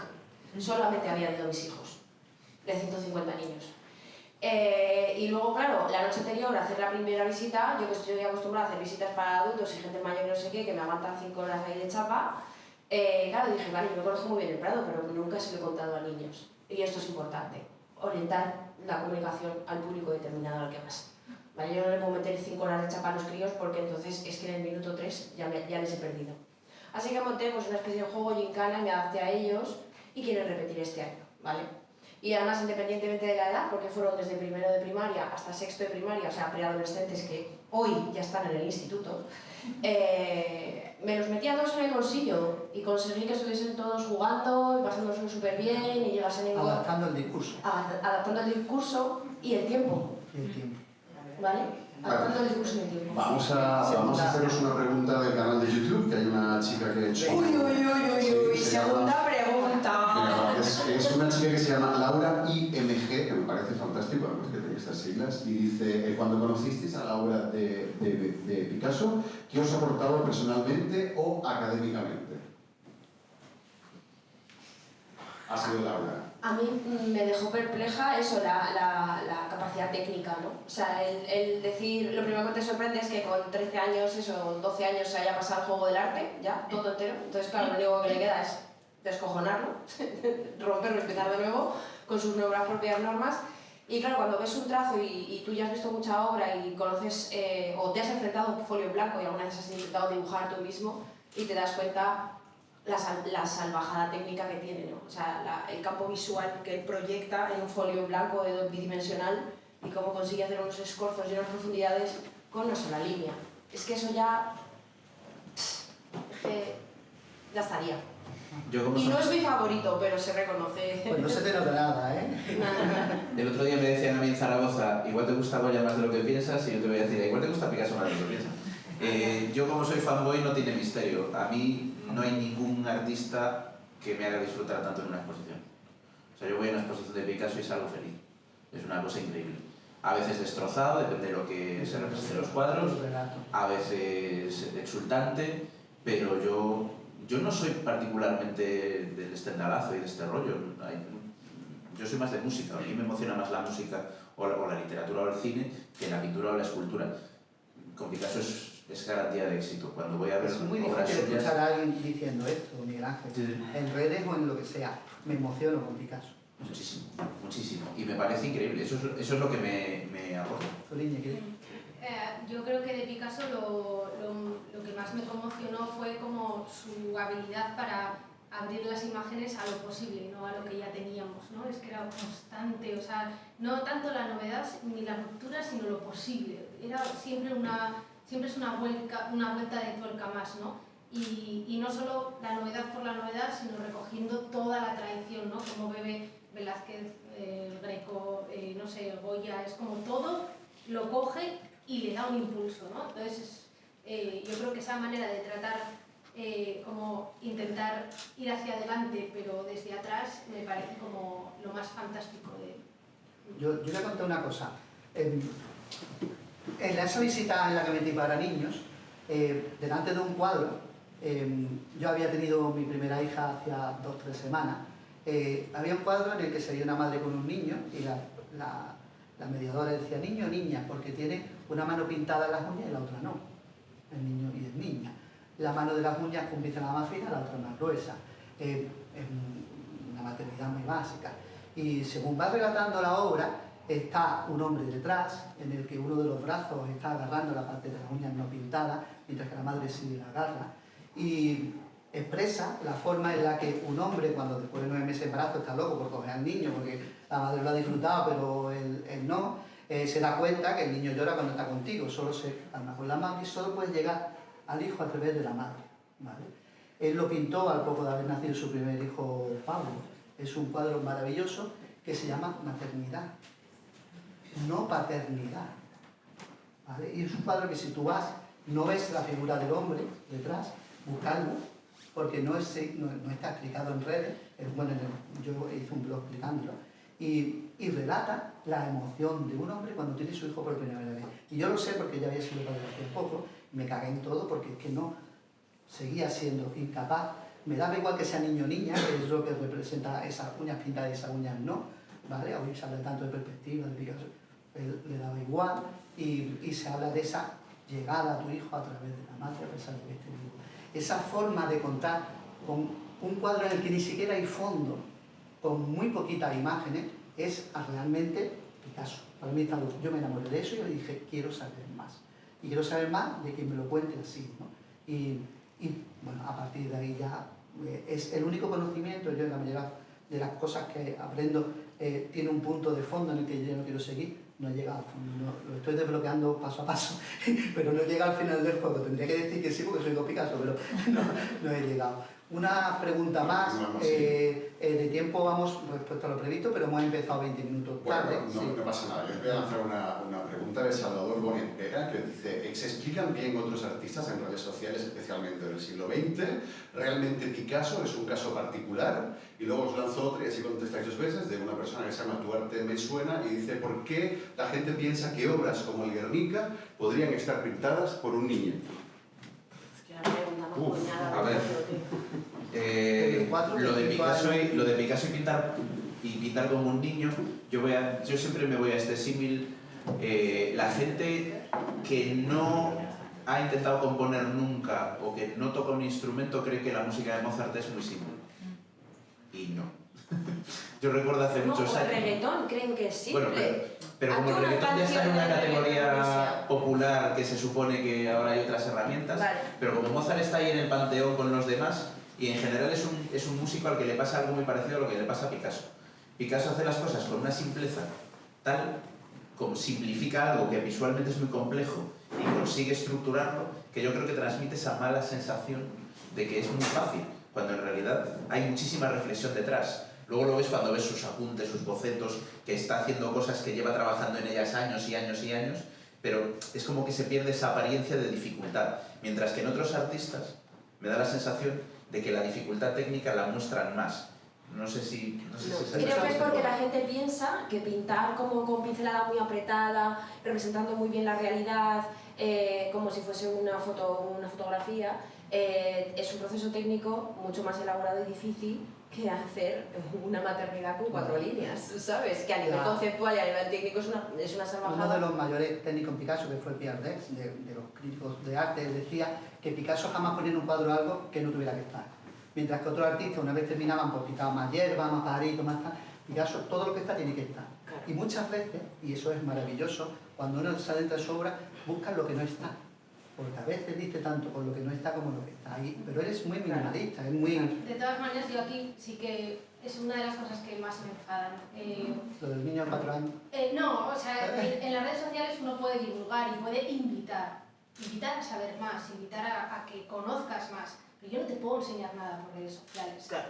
El tiempo de la red social es el tiempo rápido, es el tiempo de la story, de una cosa que va muy rápida. Tengo el pensamiento callamiento, el del silencio, el que no pasamos a lo siguiente. Entonces, nadie puede pretender que alguien en redes sociales le enseñe nada, ni siquiera en un vídeo de YouTube de 1 hora. Eso es imposible. Entonces, son invitaciones. ¿Qué es lo que ocurre? Que estamos en una sociedad de gente vaga. Es que lo siento, pero... Se tenía que decir y se dijo. ¿Por qué no entiendes a Picasso? Porque no te has molestado en entenderle. ¡Bravo!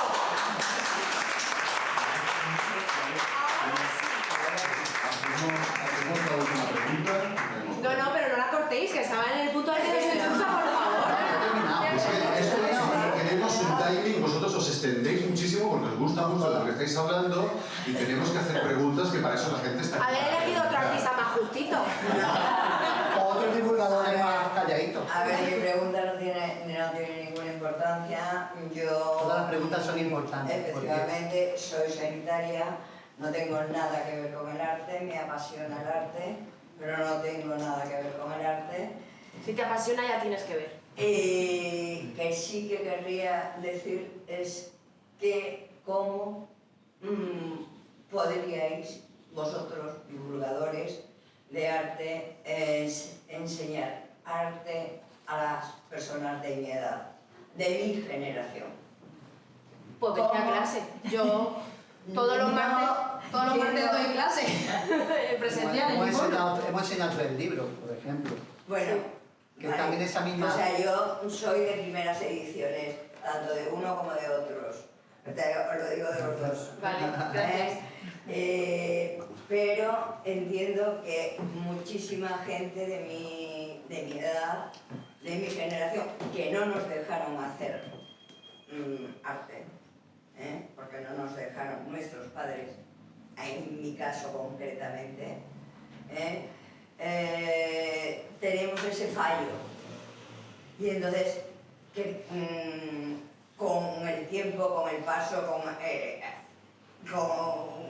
querer, como ha hecho Picasso, ¿no? Hemos ido intentando hacer y hacer y hacer, pero no tenemos ese conocimiento y, por supuesto, la mayor parte, de eso hablo de mí o hablo de otros, pero la mayoría de la gente de mi generación no tiene el conocimiento ni de Picasso ni de ninguno. En este caso estamos hablando de Picasso y, por supuesto, a Picasso no lo entiende nadie.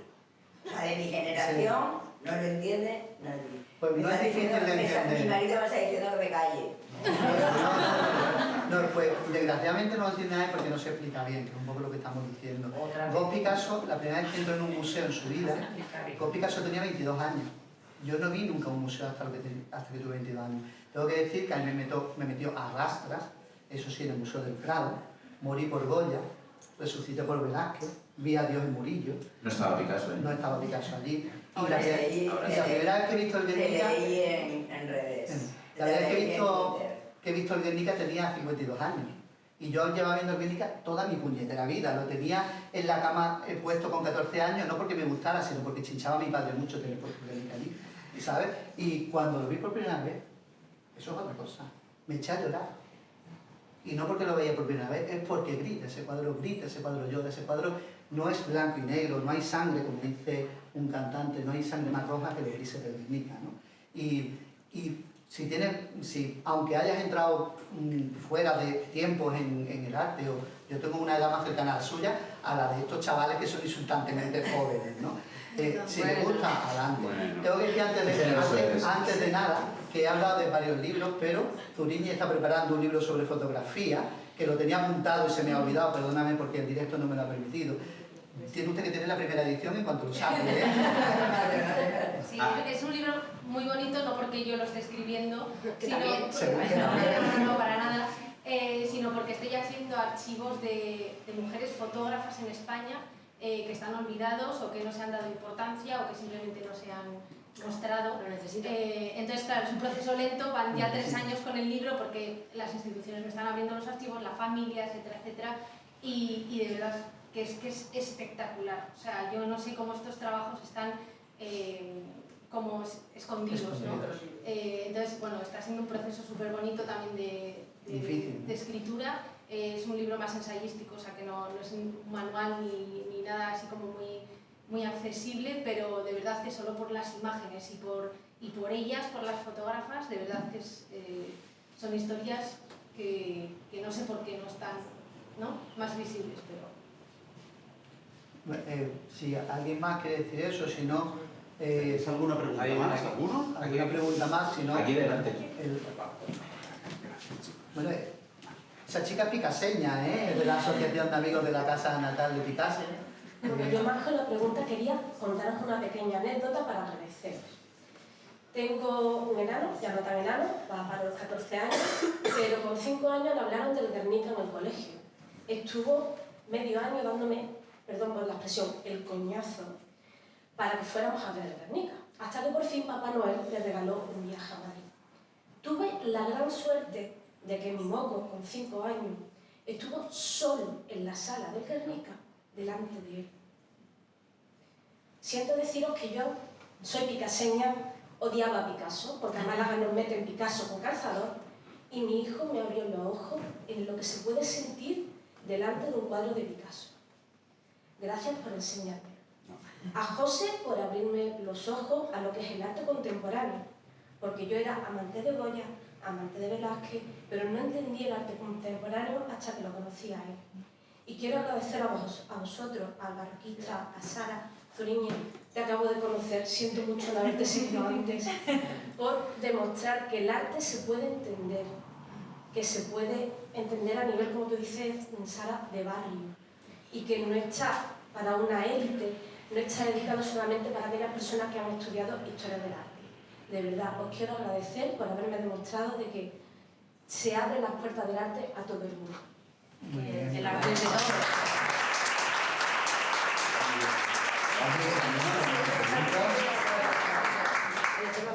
Hay una cosa, mientras van buscando más preguntas por ahí por el pasillo, lo que decía Zuriñe para mí es muy importante, con lo de antes de dónde podemos aprender historia del arte.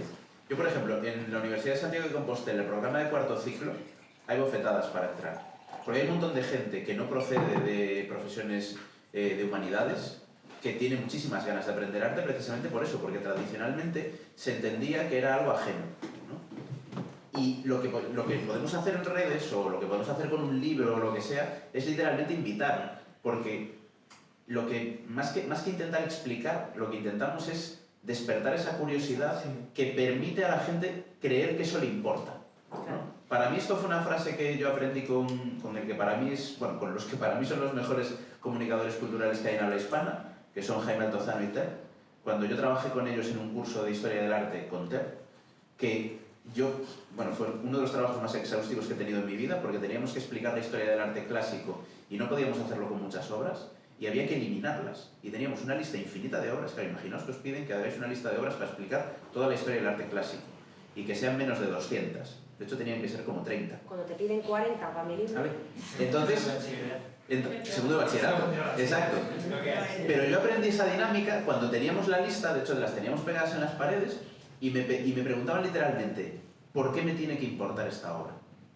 Eso es algo que no tenemos costumbre de hacer en la parte de comunicación, que no tiene nada que ver con la docencia, no tiene nada que ver con la formación de futuros investigadores e investigadoras en historia del arte, etc. Tiene que ver con la conexión entre el arte y la sociedad. Lo que nosotros podemos explicarle a la gente que nos ve en Instagram, en Twitter, o en YouTube, o donde sea, o en TikTok, es por qué te puede importar esto. ¿Por qué a lo mejor te importa el Guernica? ¿Por qué a lo mejor te importa un retrato de Dora Maar? Eso es lo que podemos hacer. El siguiente paso, evidentemente, es un paso personal. Es un paso de aprendizaje, de cursos, de cuarto ciclo, de esfuerzo, de matricularte, de bajarte un libro y de poco a poco ir asomando la cabeza y descubrir que efectivamente que también es para ti. Pero aparte de eso, mucho más no podemos hacer. ¿Qué pasa? Que hasta ahora esto no se hacía. Porque, por un lado, en el ámbito cultural no se trabajaba en ese tipo de captación de públicos. Se entendía que, por desgracia, las instituciones culturales viven de la gente que entra por la puerta, así que si no vas a entrar por la puerta de mi museo, no me intereses. Esto es una cosa así, es decir, el Prado fue muy atrevido con los directos de Instagram porque los directos de Instagram los sigue muchísima gente de América Latina, que a lo mejor nunca va a visitar el Museo del Prado. Es por eso por lo que quise colar la cámara en el Pero es que es fundamental eso. Y luego al mismo tiempo, el ámbito académico tampoco está acostumbrado a esa dinámica, porque el ámbito académico tiene sus propios problemas. que es la gestión académica, la investigación, y no tiene ni tiempo ni posibilidades para poder hacer eso. Por eso yo creo que lo saludable es que existan diferentes piezas, ¿no?, de lo que es el sector cultural. No todo el mundo tiene que ser académico, no todo el mundo tiene que escribir ensayos, o todo el mundo tiene que hacer divulgación en YouTube. Todo como que se retroalimenta, ¿no? Pero también yo estoy segura, perdón, que cualquiera de los que estamos aquí, lo que sabemos es después de la carrera. O sea, que yo tampoco estudié historia del arte, pero que es que el conocimiento, vivimos por suerte en el 2023, el conocimiento lo tenemos aquí para nosotros, ¿no? Y ya lo decía Gombrich, o sea, contemplación sin conocimiento no se puede dar. El arte es una cuestión de gustos, pero el gusto se educa. Entonces hay que leer. Para ver hay que leer. Entonces, a tu pregunta de antes, yo me refugiaría en lecturas que te gusten, en gente a la que te subas a sus hombros y veas todo, ¿no? O sea, eso es como lo más... En las redes, un poco lo que tú decías antes, que me ha gustado mucho, lo que haces es invitar, es hacer... Claro, eres el amigo que dice, vete a ver esta peli, ya. Yo los viernes tengo un programa en la cadena SER de Málaga, que con la tontería, lo que decimos es que yo receto píldoras de arte, jarabes de historia, algún pinchazo a los dirigentes culturales, también receto, y en 5 o 6 minutos abres el despertar, ¿no? ¿Y qué pasa? Que hay gente que dice, tú me lo mandas para saber lo que hay en Málaga. No, no, yo lo mando para que tú vayas y lo disfrutes, y gusta cuando alguien dice, no, pues he ido porque me dijiste, oye, tienes razón, no sé cuánto, esto, pero son 5 minutos, tú no puedes contar una exposición de 100 cuadros de Picasso, de 80 o lo que sea, en 5 minutos. Tú tienes que despertar el interés y después lo que habéis dicho, que la gente es muy vaga, que la gente no va, ¿no? Tú puedes en un hilo hacer algo más. Para mí TikTok es un problema importante. Primero, hombre, porque yo tengo una imagen. y segundo, porque son 15 segundos, son 30 segundos. Y ya en 5 minutos, 6 minutos, me parece, o un hilo que más de 12, 13, tú no estás de acuerdo conmigo, ¿no? Ya me parece largo, en 15-20 segundos me parece corto. A mí Instagram quizás me parece ideal. Yo hay una cosa que pido cuando voy a hacer una visita guiada, porque en las visitas guiadas pues te enseño como en el Prado, durante 4 horas, no sé cuántas obras, una media de 30, 40, no sé, vemos mucho, vemos las 2 primeras plantas y una torre, o sea, vemos mucho. Has dicho 40 horas. 40, 50, no sé cuántas, pero nunca estamos las he hablando contado. de un 6% del Prado. Sí, pero bueno, voy a ver un poco a obras y es mucho, clásicas, es mucho y la gente acaba exhausta, yo acabo harta de escucharme a mí misma, o sea, todo mucho. Pero lo que pido es que a la gente que siempre me dice, bueno, vale, porque claro, una cosa es que tú invites a través de las redes sociales, que tú estás tirado en la cama o esperando el bus o sentado en el váter, haciendo scroll con la pantalla en las redes sociales y te llega un vídeo de algo de arte cultural y dices, venga, vale, voy a irme al museo, vale, ya has hecho un gran paso, ¿no? Ya has llegado hasta el museo. Una vez que estás en el museo, tienes que dedicarle, de verdad, tienes que dedicarle y dedicarte, aunque sea 20 segundos, pero de reloj. ¿Acordáis cuánto tarda en calentarse vuestro café por la mañana en el microondas? ¿A qué es el minuto más largo de vuestra vida? Vale, pues ese minuto se lo dedicáis delante de una obra de arte en la que dejáis que la obra os pregunte y vosotros le preguntáis a la obra. Y os fijáis en los pequeños detalles y os vais a dar cuenta cómo el arte no es tan difícil ni es tan complicado. Evidentemente hay muchos códigos y mucha simbología que se ha perdido a lo largo de los siglos, y hay por ejemplo el Bosco que mucha gente cree entenderlo y no es verdad, no entiendes nada porque no eres un señor del medievo, pero hay muchas cosas que se entienden y que los cuadros te están hablando, y sobre todo si te vas a un Rubens, que es la persona más canónica y más explícita que existe, y solamente tienes que dedicarle unos segundos a preguntarle al cuadro, a preguntarte qué estás viendo y qué te está contando. Eso la gente no lo hace. Y por eso dice, no, es que el arte no es para mí, vale, ya llega al museo, bueno, me gusta ese cuadro porque es bonito, aquel me gustó porque no sé qué, y este porque me recordaba a mi abuela que lo tenía colgado. Eso no es ir a visitar un museo, eso no es saber de arte, eso no es estar allí, ¿vale? Tienes que ir y dejarte llevar. Y si solo ves 3 obras, ya está bien, vuelve otro día, no te preocupes, no hay prisa. Está medido el tiempo medio que pasa un visitante delante de una obra de arte en los museos en España en el momento actual, 7,8 segundos. En 7 segundos, ¿cómo puedes ver una obra de arte? Y haciendo una media. Y haciendo una media, sí. Entre la gente que está muy tronada y la que va de prisa. ¿Qué pasa el vídeo? ¿Por qué? ¿Pero por qué? Porque estamos también en una sociedad de consumo. Hay que consumir mucho, y muchas imágenes. He visto 200 horas del Prado, porque 40 es poco. Como ves, 40 bien vistos es un paraíso y es un universo dentro de gente que pinta cada mes en pintar cualquier obra de esa, ¿no? Yo ahí voy a romper una lanza a favor del ciudadano medio. el ciudadano medio o ciudadana media que entra en el Museo del Prado por primera vez no sabe qué hacer. Y pongo el Museo del Prado porque es el museo de referencia. Es gigante, hay muchas obras, muchos cuadros, no hay ningún estándar que te diga dónde tienes que atender o dónde no, quitando que en la sala más importante están las meninas y que ya las conoces antes de ir a casa y que luego preguntas dónde están los fusilamientos porque tampoco es fácil llegar. Y ya está.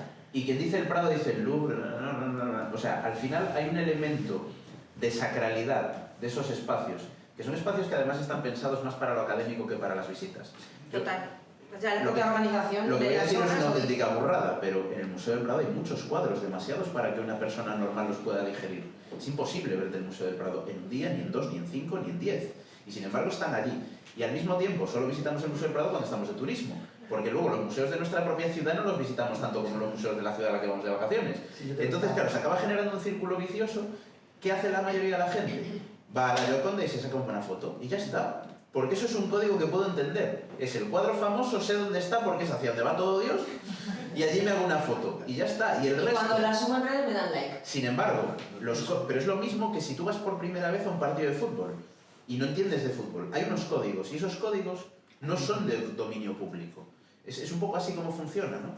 Si tú vas a un partido de fútbol y tienes algo de idea de fútbol, y pongo el fútbol porque es como el deporte universal en España, sabes que cuando los jugadores se acercan al área, prestan más atención porque a lo mejor pasa algo. Y si te vas a ir a tomar un café, pues te vas a tomar un café en el momento en el que no está pasando nada grave. Y más o menos sabes, tienes esos códigos. En los museos, la mayoría de la población no tiene los códigos básicos, porque han sido considerados espacios silenciosos, sagrados, donde solo puedes ir si eres hiperculto, y por favor, que no se note que no eres hiperculto. Y una cosa que ha dicho Zuriñe, que es que no estamos acostumbrados a leer y a contemplar imágenes, que simplemente es como que nos viene como que predeterminado que creemos que sabemos hacerlo, y no es verdad. Es como que hay una especie de esperanza en que va a ocurrir un milagro y que de pronto dices, wow, esta imagen, pues no. El famoso estendarazo. Bueno, no hemos quedado sin tiempo, que es raro. Yo quiero invitaros, si tenéis una frase o algo muy cortito, algo que hayáis quedado en el tintero, antes de dar los agradecimientos y terminar con este streaming que ha sido absolutamente maravilloso. ¿Queréis decir algo, alguna cosa que hayáis quedado, alguna conclusión, algo? Yo tengo claro que os gusta el arte aunque no lo sepáis y que os gusta Picasso aunque no lo sepáis. Y Goya también.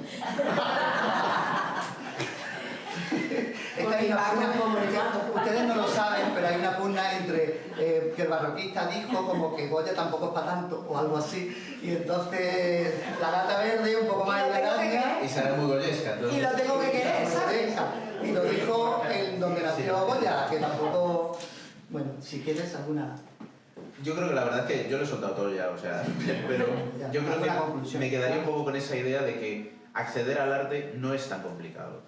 Pero sí que hay una barrera invisible, un poco como cuando usamos el símil del techo de cristal, pues a lo mejor hay una especie de mampara de cristal que nos separa del arte y a lo mejor hay que romperla, aunque sea con el martillo. Y que requiere un poquito de esfuerzo, que es lo que dice ella, que no lo vamos a hacer todo hecho, ¿sabes? Todo dado. Que a mí en YouTube me escribían y me decían, oye, ¿me puedes hacer un vídeo de barroco que tengo examen la semana que viene? Y es como de, oye, Cari, pues sábete un libro, ¿sabes? Veo examen de barroco y subo mensaje privado para pedirle un guión para su tesis doctoral. Sí, tesis doctoral es así. ¿Vale? El ChatGPT que te lo haga. Nada, que muchas gracias a todos por venir, que yo creo que es fantástico que estemos en el sitio donde nació Picasso, o sea, me parece como una cosa muy emocionante y que sigamos viendo imágenes. Bueno, yo daros las gracias a los cuatro, a todos.